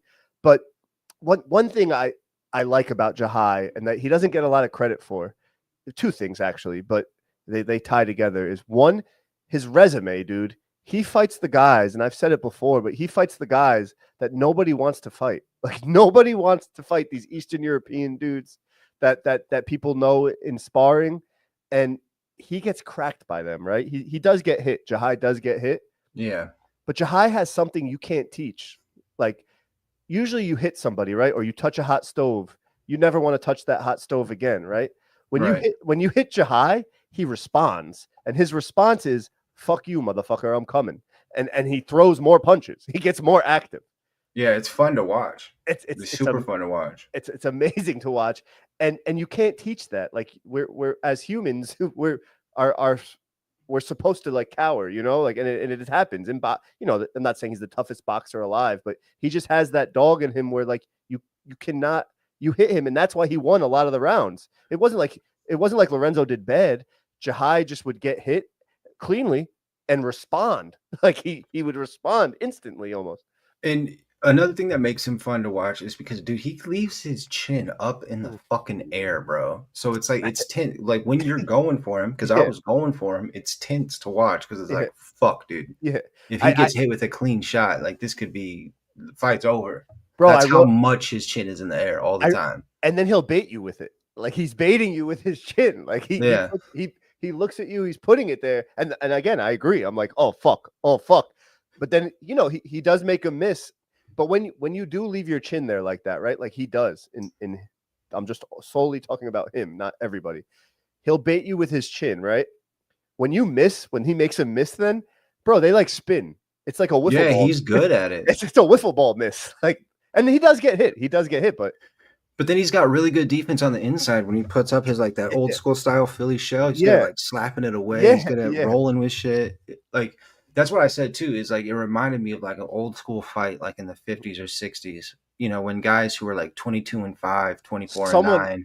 Someone posted, why does this look like a 1980s fight? And like I think I responded, like it was like a random Instagram post, and I think I responded, or I don't know, I thought it, and I was like, well, yeah, isn't that what you want? Like that's awesome. Yeah. That's awesome. But even the style clash too, because JAHI has an old school style almost, the way he like blocks like that and everything. And that's not what the Philly shell is now. It's what it used to be. No, that's how he blocks. When JAHI fought that the Eastern European guy I'm thinking of, I forget his name. It's hard to say anyway, but he's in the one he lost to. No. He lost to Flacco. He's a Hispanic. Oh, I thought that guy was Eastern European. No, the Eastern European guy that he had a draw with Varane, and then he had this Eastern European guy who JAHI talked shit to like Xander Zayas. Like he went to the press conference once, and like Top Rank like fed JAHI like all Xander Zayas' like camp, and this Eastern European guy was like Xander Zayas' like lead sparring partner. And dude, this dude, I never really heard of him. He's Eastern European. That's all I have to say. Yeah. He could take a hit and he could fucking crack. My whole perception of JAHI changed. This dude cracked JAHI, right? And the punch he hit him with was so clean. JAHI got stunned. I'm not saying he wasn't. Is that the fight where he got like rocked and is like stumbling a little bit? He got it, and then he like shook it off and just came like a rabid dog, bro. Like it was insane, and it actually helped him in a sense. And when I saw that, I was like, all right. I think he could take a hit, and he doesn't get enough credit for that. Like he could take a fucking hit. I'm not saying you should always take hits, but his chin is fucking good. He's got whiskers. Yeah, I don't think he gets discredited for his chin. I just think he gets discredited more for the fact that he gets hit a lot. I'm talking solely more about Tim Bradley. Tim Bradley loves to roast. But no, these announcers were all about him. They brought up, they're like, yeah, he leaves his chin out there. They're like, he does a lot of things like you shouldn't do, but he does a lot of things you should do. Yeah. And they were talking about like he's out. Like every time they said exactly what you said. Like every time Lorenzo would land, JAHI would answer. Every time. And I didn't even rewatch it. Look at that. I'm right on par.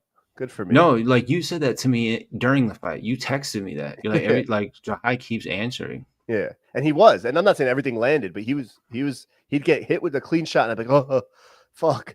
And then he'd answer. But listen, they're still very young too, dude. I think they're not even 25 yet. Like no. And now I'm going to talk about Lorenzo. Like I don't think it's over for him. He's not. No, bad. But I don't know. I don't know if he needs to change trainers. Oh my he looks the exact same way in every law. You took the words right out of my mouth. That's what I was gonna speak on. Like the only thing, it's like, is it a trainer problem or is it a mentality problem? But let me ask you something. Who really, besides for obviously Tank Davis, right? Who is Calvin Ford like known for in this camp? Nobody. Just Truck. Truck was supposed to be the next guy. And whose style that we just watched, and obviously you know who the answer is, fought a lot in the same style as somebody we know named Tank. Yeah, well, he fights a lot like Tank, and then there's some parts where he fights a lot like Errol too. Yeah, okay, but like the slow pace, the what's it called? The counter, like the one, and then And he likes to like paw with the jab yeah, like that and come with weird angles with that left, I just like Tank. he threw an uppercut, right? And you know how like sometimes people whip an uppercut, like they wind it up. Tank Yeah, does that shit all the time, but it's Tank. It lands. You know what I mean? yeah, So he did that once, and I'm like, dude, that looks a lot like Tank. And I started yelling, "He's Tank's friend. He's not Tank. He's Tank's friend. He's not Tank." yeah. And I was like, dude, I'm not putting the full blame on Calvin Ford. You know, this guy knows more about boxing than I ever will, but they're not all Tank. Not everybody's Tank. And you could say the same thing about Eddie Reynoso. A lot of his fighters have the same style as this new version of Canelo, right? Mm-hmm. They're not all Canelos. They're not all Tanks. You got to switch it up. And he fought, to me, seeing it in person, style-wise, like Tank. Like, though, it was funny.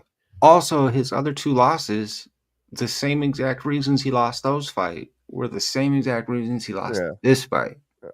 So didn't throw enough, got outworked. Yeah. Didn't hit a second gear. And you know what? And in his defense, in this fight, like it wasn't like JAHI isn't the biggest power puncher at this weight class. He's at 160. He wasn't really hurt. It didn't look like Lorenzo ever was like in pain or hurt. You know what I mean? There was one time I thought he did, like, I can't remember. It was in the second half of the fight. JAHI got him in the corner. Yeah, I was just gonna say hit him corner, with like a 3-hook combo, and like Lorenzo was like sinking down. I thought he was hurt. Yeah, but like, okay, that's it then. You know what I mean? Like, it wasn't like he was ever like. So I don't know. I just sometimes. And JAHI did hit him with a right. His back was on the ropes, and he hit. I want to say it was a straight right hand to Tucker, and like Tucker's head snapped back pretty like noticeably. Oh yeah. There was like an uppercut too, but like with JAHI's style, he's gonna get those looks. You know what I mean? Like he doesn't have a lot of pop at 160. That's the only real, other than the flaws everyone talks about, like the chin, blah blah blah. The biggest thing is the pop at 160, but his work ethic helps him with that. You know what I'm saying? Like. Yeah, like I told you, I'd want to see him fight Javi Martinez. Yeah, that'd be a fucking banger. It's a good fight. And he takes no ducks. But like I said, there's like this weird like circle now. And again, him and Troy Isley, I think that would be a cool fight. But yeah, I think Troy's a little farther ahead of him though. Yeah, that they're friends. Right now. I know they're friends. I think they've sparred before too. So that'd be cool. They probably have. They know each other, probably from the amateur circuit. I just think in their professional careers and in terms of development, I think Troy's a little bit ahead of him right now. And the sky is the limit still. JAHI is so young, bro. Yeah. He's so young. It's crazy to me, bro. But whatever, again, I don't think it's over for Lorenzo. Maybe he needs it, and I know it's hard. They're both from Baltimore. Listen, Tank was tweeting about JAHI, like Tank's it's Lorenzo. Probably comfortable for him to train with Calvin. He's probably comfortable. Yeah. But like, you don't want comfortable in boxing. No, but that's what I'm saying. Like, do you want to be a star or do you want to be a boxing champion? Yeah. I saw it. He had like the OnlyFans. Like, I guess they pay out a lot of money. Yeah. Well, don't get me started.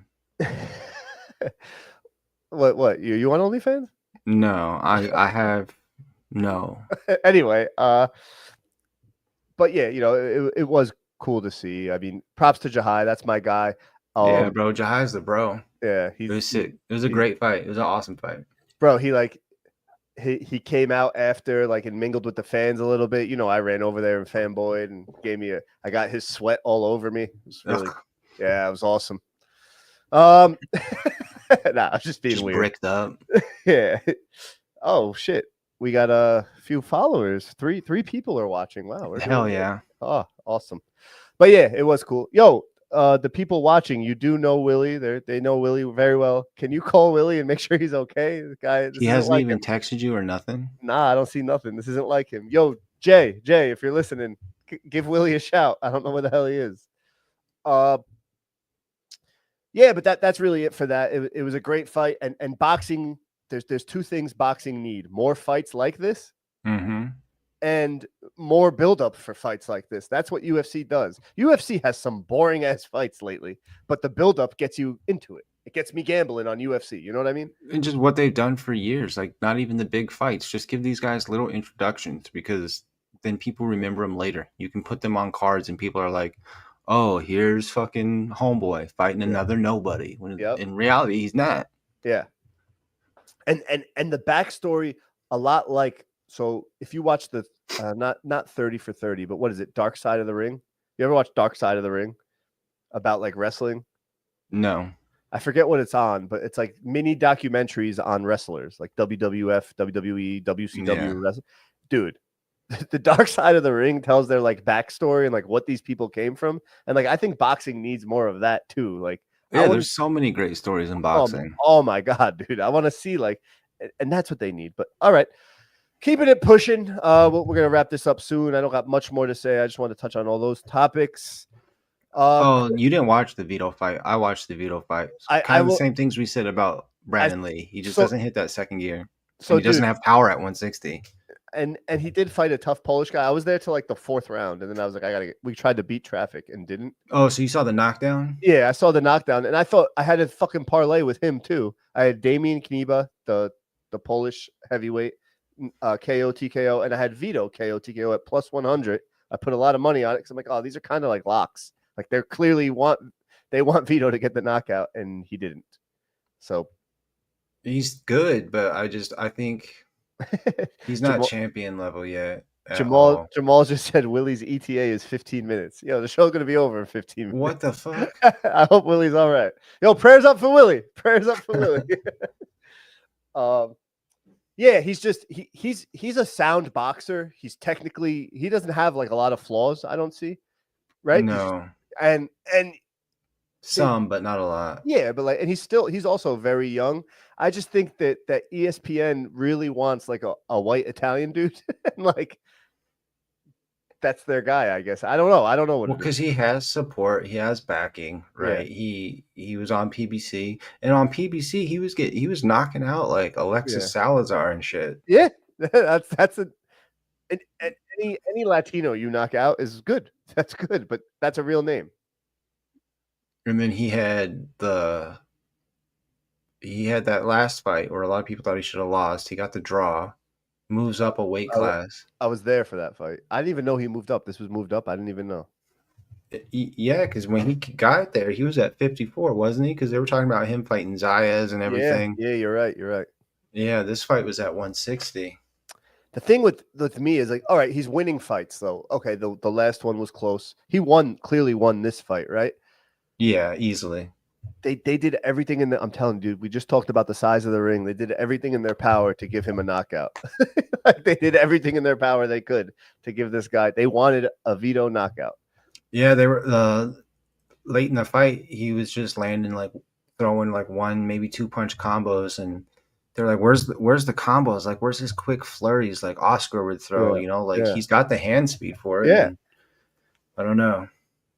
Also, because the knockdown he scored was nice. This is like a legit ring IQ move because the guy transitioned to southpaw. Yeah. And he did it too. And as soon as he did, Vito threw that double straight right. Yep. Dropped him. Yeah. He is smart. It's just I don't know that you can't push a rope. You know what I mean? Like they're pushing for like he was supposed to sell out Newark. They put this fight at the Prudential Center for Vito, the New Jersey kid, to bring all these people in there. And there was a lot of empty seats there. And I'm not taking you can see it on the broadcast. And that's not good either. They never want that. And I'm not taking anything away from Vito. Like he is who he is, and he's a well-spoken, nice guy. Just ESPN, I think, is or not ESPN, Top Rank is taking the wrong route with him. That's all. I don't think he's like, is he next level? Is he ready for that next tier? No, he's not ready for what they're trying to promote him as. Yeah, exactly. Because they're showing him with all his belts and stuff, even though literally every single one of them is a secondary title. And I hate that belt shit, bro. There was a guy, and nothing against him. There was a guy walking around, and he had a lot of hometown fans there. So I'm guessing he's from Jersey, and I think he knocked the dude out in like one of the second or third fight. I don't know who he was, but he was like walking around with this blue belt. And I looked at my friend that I knew from New York that was there, and I look at him, I go, "What is that belt? I've never seen a blue belt." He's like, "I don't know what that is." And like people were kissing the belt, and I'm like, "What fucking belt is this?" There's a guy I know who's got a belt like that. It's like a North America title. Okay. And like literally the guy he got it off of was like 5-3. Yeah.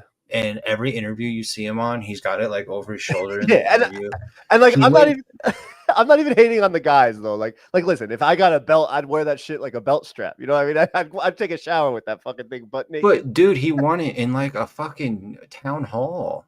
Yeah. Like, It had like the metal folded chairs as like the crowd.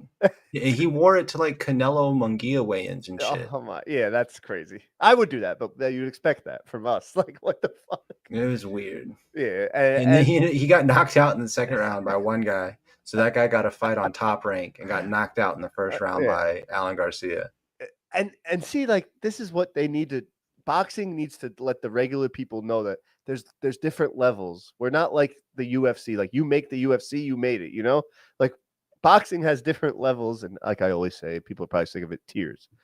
But yeah, that's really all I had from that card. One funny note: one specific fight I was talking about was Vito's people, and it was right when Vito got the knockout. The cops were like trying to kick this Italian dude out. They had to be mobbed up, bro. They had to be mobbed up, and they're trying to kick this like flashy Italian dude out, and then Vito knocks the dude down, and the Italian guy looks. See, I fucking missed it because of you. And he just won't stop arguing. And yo, props to those cops. They showed a lot of restraint because I just know NYPD wouldn't take that. And I've been kicked out of events. They don't play around like that. Yeah. No, they're like, what was that? Dude, and this guy, we're waiting. Like, people had their phones out. Nobody's watching the fight. They're watching this flashy, mobbed up Italian dude. They got him out of there. But it was. And yo, salute to JAHI Tucker's family too, man. Baltimore had a lot of people there. There was a fight brewing with JAHI's brother, and all these people from Long Island. And yo, these shirts, right? These shirts were amazing. It made sense. Game 7. Shout out to Thanks for Playing. The only thing, you've never been to a fight with me, is I talk a lot of shit on the side of the ring for my guys, right? There's a big C, a certified symbol on the back. That's what JAHI Tucker wanted. Bro, right. It was like a fucking target. It was like, oh, look at that guy. There goes that guy. Like, Baltimore was just looking at me. And my wife even said, she's like, yo, Nick, like, sit lower. Like, you got this big target on your back. Yeah, dude, that's crazy. Were they saying shit to you? Not so much to me, but like Baltimore's people were saying shit to JAHI's brother. There was one guy said something to me, and I was just like, shut up. I like the guy, but there was almost a big fight. They kicked out the Baltimore fans, actually. Because I think, really? I think JAHI's brother was like, yo, that's my brother, and they kicked him out. But yo, and one more thing I wanted to say, I'm not going to say his name, but the guy sitting next to me that I know from the New York fights, he's originally from Brooklyn. Right. Yo, he is a real dude because they let JAHI Tucker's brother and like 4 or 5 other dudes like go backstage, and they had this one guy sitting there, like the one friend of theirs who didn't have a wristband or whatever, was just sitting in the same spot with the Baltimore fans yelling at him. And then he like ran upstairs after they kicked half the Baltimore fans out. Yo, this dude, this grown man from New York, he just knew this dude was from New York. He's like, nah, I'm not letting him get jumped.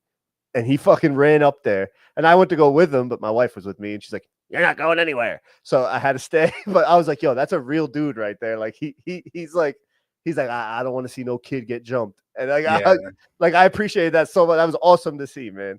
Yeah, and, being a real dude. Yeah, and I'm not gonna lie, I was happy my wife told me to stay because I probably would have got beat up. But it was cool. It was cool. It was cool. Nah, but that's really it about JAHI. We'll try and keep it going here. I'm rambling on now.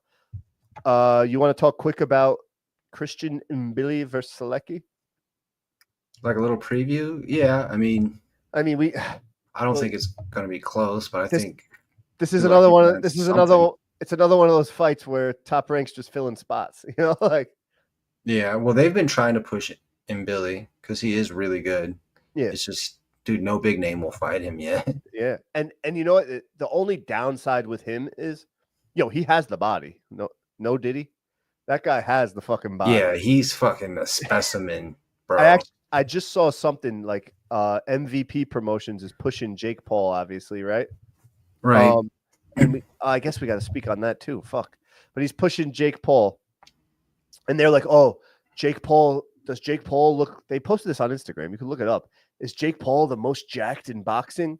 And I'm like, he's not even muscular. No, dude, he looks like me. And then I'm like, dude, I'm a little fatter, but he looks a little bit like me. And I'm like, yo, this guy Christian MBILLI is like fucking all muscle. He looks like he's in. Yeah. He looks like he fought fucking And the gladiators and shit. Or like fucking in Stallone, whatever. Rocky. He looks like he's one of Yeah. Rocky's. Like, what the fuck?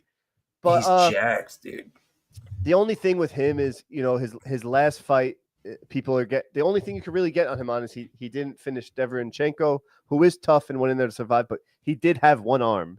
Deverenchenko only had one arm, and I'm not saying it's a little easier to just try to survive. Chenko had one arm and tried to win. Like Right. There's a few rounds he won, and MBILLI was losing, like with one arm. So that's all I'll say. Sulecki is another tough guy that's going to go in there and try to survive. If MBILLI can get him out, can get Sulecki out of there, the fight to make is what's his face? Who's fighting our boy? Pacheco? Yeah, that's I know different promotions, but that's the fight to make, I feel. Yeah, because Berlanga won't fight either one of them, or Shiraz, whatever his name is. But and I don't want to hate on Berlanga or Shiraz, because that is a tough fight for both of them on paper. yeah, you know what I mean. So, but there was a rumor today that came out. I thought was odd. It doesn't make sense. But it was posted by like a legit boxing page, so I'm a little curious. Yeah, is that apparently in November, Turkey wants to make a card that has like Zepeda on it, even though he's fighting Shakur in July, versus Andy Cruz. And then it's got MBILLI on there if he were to win this weekend versus Lester Martinez. Okay. Who's dope, another like knockout. But I was like, I don't know. There's a lot of moving parts there, and a lot of stuff. Like Zepeda legit is an underdog in a fight coming up. Yeah, like, yeah, and this is the biggest fight of his life. Right. What do you think? Speaking of Zepeda, not to get too off topic, and this is what happens. So for those that are gonna listen, Punchlines and we're always up late talking boxing because we're the only idiots awake. Yeah. and here we are again. I feel like it's not late, but we're just yapping. What do you think of Tevin Farmer versus what the hell, Kid Austin? Kid Austin? Yeah. I don't know. I feel like I'm putting as a betting man, dude, and Tevin Farmer's last two performances. I thought the Zepeda 2, right? Tevin Farmer versus Zepeda 2. I thought for sure Tevin Farmer wasn't going to be able to get up for that fight again. You know, he's getting older. I didn't think he was going to train enough. You know what I'm saying? And he did his thing. I know you think Zepeda is a little overrated, but Tevin Farmer is Tevin Farmer, and he showed up for that fight. He's not coming in there to lose. He showed up for the Morataya fight too. And yeah, he always shows up. He's not and he knows right now if he beats Kid Austin, he's right back in the mix. Oh, 100%. And he wants big fights. I'm glad he's getting these bigger fights. Awesome, dude. Especially at this point in his career, I'm putting money on him. I'm not saying it's a lock. I'm not counting him out, dude. Yeah, and I've also never seen Kid Austin with anybody of his stature reputable. No, like he was supposed to get the Sil fight, then that got canceled. Then he pulled out of the Shakur fight. Like this is his best opponent. 100%. And like if he fought Shakur and lost, I'd be backing Kid Austin a lot. I'd be like, oh, he got a lot of experience in that. But no, he didn't. So like to me, he is a live dog. I don't know what the odds are, but I'm putting money on him. What card is that on? I think it's definitely a DAZN card, but yeah, it's got to be. Is it on the Macumbi undercard? That'd be a crazy fight to put on that card. I think it might. It's soon. I think it's the BAM card. Yeah, I think it's soon.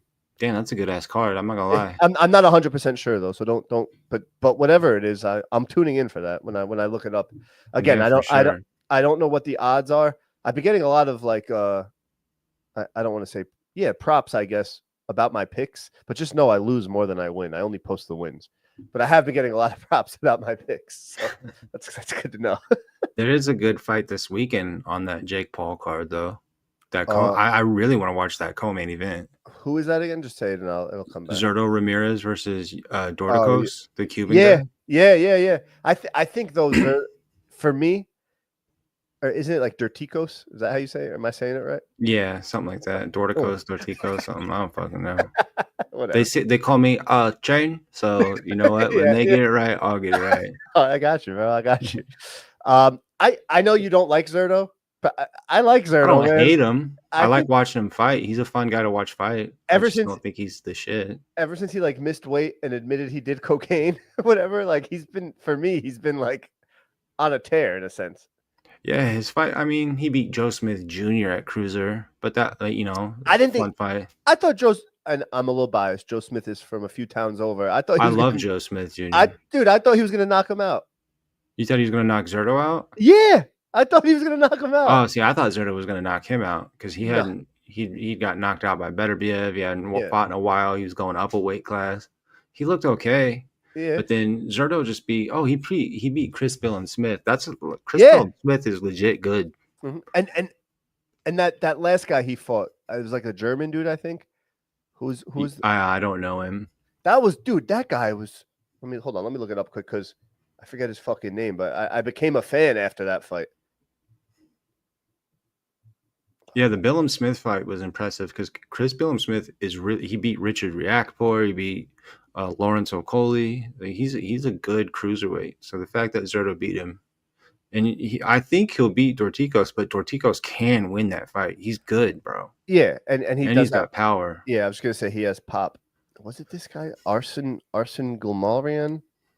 No, it wasn't him. The fuck is that guy? Just go to Zerto's box rack. What are you doing? Yeah, I'm looking. I'll find it. Maybe Fuck I'm outta thinking here. I'm thinking of someone else. Shut up, fuck out of here. Say one thing about the Italians and he's going fuck out of here. I ain't even Italian either. Yeah, but you like the Sopranos. Who doesn't? I love that meme. Like, oh, really? Like the ending for your Sopranos just blacked out? That's weird. Tony Soprano came to me personally and said I understood the show more than anybody. Bro, I'm retarded. It is Chris Billiam Smith. Yeah, but before that was that Arsen Goulamirian guy. Yeah. Is he good? Yeah, I don't know, but I know Chris Billum Smith is good as shit. Yeah, and like I gained in that Zerto fight, I gained a lot of respect for Chris Billiam Smith. That's my bad. It was Chris Billiam Smith. Dude, and he could hit. Billiam Smith could crack. Yeah, he's tough. He beat, like I said, he beat Riakporhe. He beat Lawrence Okoli. He's good. And he didn't fucking. I thought that fight was gonna get stopped. He looked tired. He didn't give up, dude. And Zerto did his fucking thing. I like Zerto, man. This clean cut Zerto, I like the fat Zerto, and fucking, I like him. I could see him losing a lot of early rounds to the Cuban dude though, because the Cuban dude, he's got good timing. He can box. Yeah. He's got good pop. But I think Zerto's pressure and size are gonna work because Gassiev wore that dude down back in the day. Yeah, but Gassiev could fucking crack. So can Zerto though, dude. It's like a different, not the same, but he just has pressure. He also throws more punches than Gassiev does too. He throws more combos. So I saw Gassiev. I follow him on like my personal account, right? Yeah. And I saw him training, dude, and like, yo, he looks like if I didn't shave my head, like that's how my hair would look. Really? But like it's weird to see because he's got way more power and like drive than I do. So I see him training, and I took a quick glance, and I'm like, bro, that looks like a video of me boxing, just way better. Like, what the fuck? Like, damn, when did I get good as fuck? Yeah, like, why is this guy so powerful? Why am I powerful? Is this AI? What happened to him, dude? We talked about him recently, I think you and I. He moved up to heavyweight. He had a fight against Otto Wallin, actually. Oh, before Wallin fought Joshua, and he lost. And apparently it was boring as fuck. Yeah. Other than that, I don't know anything. A guy like him is just promoted wrong, too. Yeah, he's probably just big in Russia. A lot of those Russian guys are like that. Yeah, that's true. It's a fucking different market over there. But yeah, I actually forgot about that Gilberto fight. I'm excited for that. I guess though we have to speak on it. What's your take on the Jake Paul fight? Are you betting? If you were betting, are you betting Jake Paul? Are you? Yeah, I don't trust fucking Chavez, bro. He lost to Anderson Silva, dude, recently, and not even that. Like anybody that would take a dive is him. Like in boxing, yeah, 100%. In boxing, if you had to ask one person, I hope no one watches this because I work for Adams and he's like one of our sponsored fighters. Yeah. But like, I want him to win. I would love for him to win, but I just don't trust him. I mean, Jake Paul is looking a lot better too, from a pure boxing standpoint. And like he has to. People hate on the guy, but he clearly devotes a lot of time to it. And I got to give one thing to him and his brother. like at first years ago when they first came on the scene, I was like, dude, fuck these dudes. Like, oh, they basically did everything we want to do. They went viral and got fucking. Yeah. I'm like, oh, fuck these guys. Got They're not these even. big ass fights. Yeah, like they're not even funny. Like, what the fuck? Fuck these guys. But then you know they both in their craft, like his brother with the WWE and him with boxing, they're taking the right steps and they're making it. So I can't hate on them. Yeah, bro. I wish I was famous and could fight like Sugar Ray Leonard or something. Yeah. And I will say for boxing, the best thing he ever did was get Amanda Serrano. So like that's awesome, and get that Katie Taylor fight made. So like nobody could do that. Bro, 3 times. He did it. And you know what? The only thing I won't like, and I'm not being sexist when I say this, is that fight, Katie Taylor, Amanda Serrano, is an MSG, and it's an all-girl card. And like I can't watch the whole thing. And I'll watch them fight because I love Amanda, but of course. And I still might go last minute. I try to go to every New York fight I could, but like I'm not gonna go sit there through that. Maybe I'll show up late. I don't know. Maybe I'll watch Alicia's fight too. I forgot she's fighting. Yeah. And he signed her, so he's doing. He did make eyes go to fucking women's boxing. You can't hate on him for that. So yeah, no, he did. And he's working. He does not look like the same kid. But I can't wait till he's a promoter, till he's strictly a promoter. I almost hope he loses and goes, oh yeah, listen, that was fun. I did what I could. I'm gonna promote now. Because I think like real boxing though, not hybrid fucking. No, 100%. But I think he has enough like clout now in the game that he could promote real boxing. Dude, YouTubers versus old boxers would be hilarious. Imagine Mr. Beast knocking Amir Khan the fuck out. Yeah, like, that would be good. I'd die laughing. But you know, whatever. I mean, I'm gonna watch it. I'm gonna. People hate on me. I order his fights. I watch them. Whatever. Yeah, because he usually has like 1 or 2 good undercard fights. I don't pay for his shit. I've streamed every single one of them. Who was on the Tyson undercard? Ramos and Barrios. Yeah, Ramos. That was a great fight. It was an awesome fight. And then followed by Katie Taylor Serrano. Like that was a good card. Even when he fought Ben Askren back in the day, he had Prograis versus Red Catch as his co-main event. Red Catch, remember, did something stupid, right? He faked getting hit in the balls. Yeah, like got escorted out or some shit, wasn't it? Yeah, he got carried out on like a stretcher because his balls were hurt so bad, and it showed like the punch never hit his balls. And Red Catch was a name, like in boxing. He wasn't like he was a tough dude. Yeah, that was weird. But yeah, all right. I guess we'll close the show out now. It was a little longer. Me and him get yapping about this happens. We talk way too much. Way too much. Sorry, my ass hurts. But me too. I wish Willie was here, man. I know. I hope he's okay for real. Yeah, 15 minutes just passed. He's still not here. So I was about to call him out. Like they clearly lied. I'm gonna call him after the show. We'll get an update on Willie.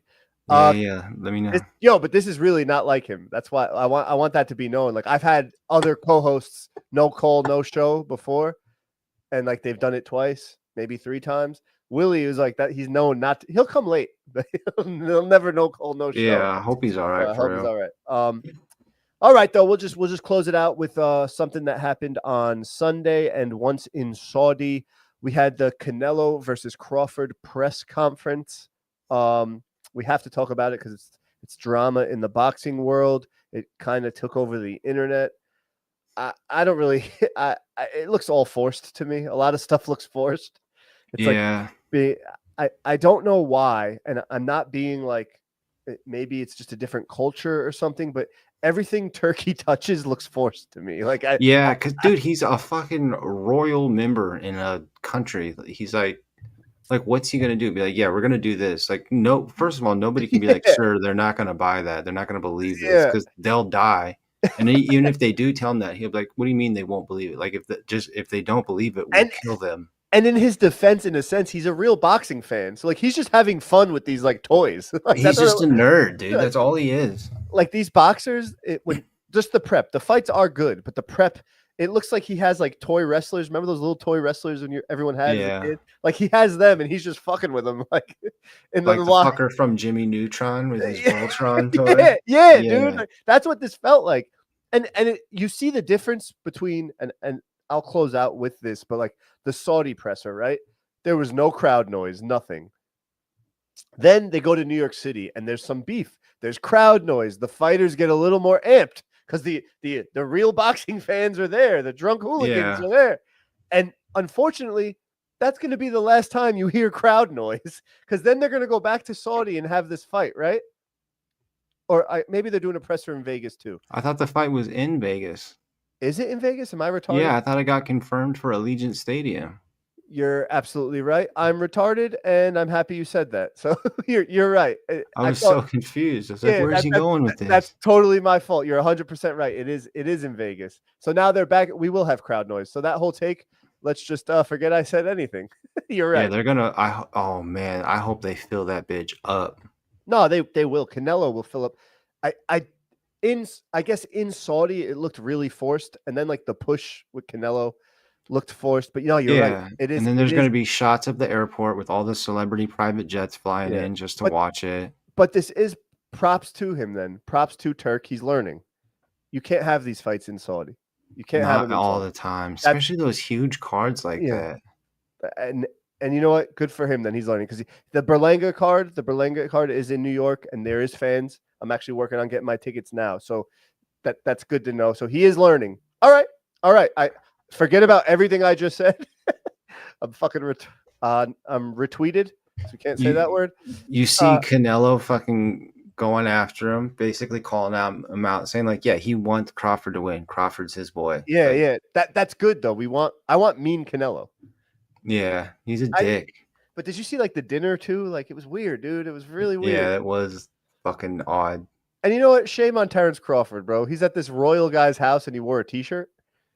It could have been. I bet you, like, you know what though? I bet you there's gonna be some stupid ass like food fight video, like, and they shot it there. That's gonna be the trailer for the fucking. If that is, we got to cut this clip and post it because you've been right lately. You've been very right lately with like, my crazy ass conspiracy theories. Yeah, like the semantics of background of boxing. You've been on point. So I see through the bullshit, Turkey. Damn, dude, you're right. That is in Vegas. I was talking to people. They're like, "Yo, you going to Vegas?" I'm an idiot. But see, that's what Turk does. Like I thought for sure this fight was going to be in Saudi. No, I'm glad it's not. Yeah, 100%. He's doing the right thing. I'm glad it's at like a real stadium too, and like, we're doing this fight at the Hoover Dam. Like what? yeah. And dude, it will sell. It will fucking sell. It's Canelo Crawford. I don't care what anyone says. Crawford is a big dude. Also, too, I heard, and I don't even know if I'm supposed to say this or whatever, but I heard from a friend. I'm not going to name names, and I may have told you this. Crawford has the most natural testosterone of anybody like ever. Like he tests super high. Maybe it's out there. I could say it. He tests super high in testosterone. Yeah, he's a real dude too. He's just a fucking like posting the pictures of him and Canelo staring off, and he chose Lil Boosie as his song. I'm like, oh man, and Crawford might win, bro. And he's super competitive. But 100%. The only thing I will say is so is Canelo, and Canelo's not going in there to lose to Crawford. No. I hate that he's holding these belts hostage, though. Let's drop the belts if you're going to do stuff like this. But who else also is there for him to fight? Realistically, at 168. And this isn't me being a Canelo fanboy, but Benavidez isn't at 168 anymore. But do you think if it was like contracted, you think Benavidez wouldn't go to 168 to fight Canelo? Anybody would go through anything for that money. He's the money. No, I'm not saying he wouldn't, but would we be excited about that fight with him making Benavidez suck back down to 168? I think I will. I think with everything that built do you think people would be more excited about that than this Crawford fight? Because I don't. I honestly do not. I think Benavidez versus Canelo though is because like I do see there's a chance for Crawford to win. I just. Canelo is not going in there to lose, and I'm a big "what have you done for me lately" guy. Yeah, and I don't want to go too far into it, but Crawford didn't look that great in his last fight. No, he didn't against Madrama, and he's bumping up again, right? Yeah, 2 weight classes from that. And Canelo, say what you want, his opponents have been but he's been there. He's been and here. That fight was almost a year ago. You know what I mean, though? Like, so I Crawford's going to get hit with some shit that he's never got hit with. That's all I'm saying. I'm backing him. I'm rooting for him. I want the American to win 110%. I'm just saying. By the time he fights Canelo, he would have 2 fights in the last 2 years. It'd be Spence and Madrimov, nobody else. Yeah, and Spence is. There's still question marks about that. Like, what the fuck was wrong with him? That didn't look anything like him. And I'm not. Yeah, and it's not taken away from Bud either, because what Bud did was special. But Errol, it didn't look like the same Errol. But you take that Bud fight away from him, right? From Crawford. Canelo kind of has a point. Like, what have you done? Yeah, and did you see Bud's arguments to that? He's like, "Are you going to tell me Postol wasn't elite? You going to tell me Ricky Burns wasn't elite?" It's Crawford, like, yeah, we are. And then Canelo did have like good responses. He's like, "Yeah, he got knocked out in my gym." Like, what the fuck are you talking about? And it was so I don't know. And I'm not taking anything away from Crawford. I'm rooting for Crawford. I'm no, but it's also it's being objective. Yeah, I need to know what I know in boxing, and yes, Canelo has let me down on this farewell tour, right? Yeah, because it's not like Canelo's been looking remarkable. No, and he's changed. He's slowed down. He's slowed down. It's 1 punch at a time most of the time. Yeah, and yes, but that being said, he's not going to go out with a loss to Crawford. You know what I mean? Like, he's giving it everything he has. At least not willingly, I get is what you're saying. Yeah. And I will say this, Crawford wins a lot of his fights with his pop and power. That's not going to affect Canelo here. But he can box. He can box, but so can Canelo. And like the only way to really like dude, Triple G didn't get Canelo out of there and he got hit clean. Dimitri Bivol was lighting Canelo up and didn't get him out of there. And Bivol, say what you want, he's not a power puncher, but at 175, Canelo moved up. You know what I'm saying? Like, yeah. Bivol's not like thunderous power, but he had enough power to bother Beterbiev. And Canelo was returning. I'm just saying, Canelo's chin is arguably the best in boxing, and maybe it's not even arguably. It's the best chin in boxing. Yeah. That's all. Right. I don't know. I mean, all time I would say Triple G. Triple G. I've seen get hit with some crazy shit, bro. Triple G got hit clean by Canelo and didn't go down. Like, didn't even. He kept walking forward, bro. It was insane. But not. I'm not saying all time, but right now that you can't, and you're never gonna lose your chin. Like, you have to get knocked down to lose it. I guess. I don't know. Or cut a lot of weight. Or that's another thing too. Or cut in general. Like, when has Canelo ever bled? He does swell though. Yeah, but he's got a big head. To get swelling more. His head is so fucking big. Like, yeah. I don't know. I don't want to preview that yet, but like the presser just looked weird to me. Thank you for correcting me. You are right. It is in Vegas. I'm an idiot. But there's so much shit going on in Saudi, and it was so silent. Like my PTSD kicked in, and I'm like, and the fact that they're like it could be in Saudi. It's like, dude, why? And is the fight going to be in daytime? Remember earlier when we started this, I was like, oh, remember that. Is it going to be during the day? Oh man, I haven't seen nothing about that. It better not be. Not in Vegas. You can't do a fight at daytime in Vegas. There's some weird like beef with Oscar De La Hoya and fucking Turk about like it being played during the day, and I don't know if I misinterpreted it, but Oscar. Why does Oscar give a shit? I don't know. Oscar just, Oscar. I know. All right, now we're getting a little all over the place, but he does give a shit for some reason. But he doesn't have a fighter on that card, does he? I don't think so. Not that I know of. I know him and Dana don't like each other at all. It might have to do something with that. Did you see Dana too, though? That's another thing. Like the Dana shit looks forced, and nothing against Dana White. Great dude, promotes UFC. Great. You see, they're trying to make the most out of the opportunity of the optics on the fight with Dana there and Canelo and Crawford and all that. And they brought back Max Kellerman like he's some savant. Like, and no offense to Max Kellerman, he was all right. Oh man, I need to make a meme of fucking Chris Mannix being mad that Max Kellerman's back. There he is, the legend punchline. Oh, should I do? Yeah, like you're taking everything I worked for, motherfucker. So look at him work. But dude, that's just honestly how I make my meme. Yeah, this guy's the meme, the boxing meme, fucking general. Yeah, that's really it. I'm rambling on here now. Sorry for the technical difficulties again. We are new to going live. It's only our 3rd episode live. Willie, if you're fucking around, I hope you're all right, man. I gotta find Willie. I don't know what the fuck happened. Punchlines, as always. Thank you. We'll be back. I guess next week, right? Is anything? Yeah, we gotta. Yeah. Unless I can start getting you some fighter interviews, I got some people who are down. If you can get a translator, I can get you on Rohan Polanco. Ooh. Yeah, I could get a fucking translator. Bet. And then O'Shea Jones, I can get you her. Yeah, I'll fucking chat it up with. I'll chat, bro. Like this podcast, so even like the other thing you did with the other internet influencers in the boxing world and stuff, right? Like I'll chat up with anybody. I don't care. You see how I ramble. We just talk boxing. I could go on. Yeah. But I definitely do want to get some interviews. I do want to get though who we've had on before. I'm gonna actually text him when we get out of here. I want to get Shushu back on before his fight. Because I had a good interview with him. And this is how cool Punchlines is. If you made it this far, he said, like, yo, when you do interviews, I don't want to be involved because it gets weird with 3. So what a humble guy. It gets difficult. It makes it harder for the viewer too. He does call me derogatory terms a lot in private, but he's a very humble, nice guy. Shut up. I almost said the F word. All right, we're out of here. All right, brother. Yep. Peace out, man. Thanks as always. We'll see you guys next week. Peace. Later. Fucking Willie, bro. I hope he didn't text you or nothing. Hold on. I didn't end yet. But yeah, he didn't text me, man. Bro, that's shady. That sucks. How the fuck do I end this? I don't know. End stream. That's got to work, right?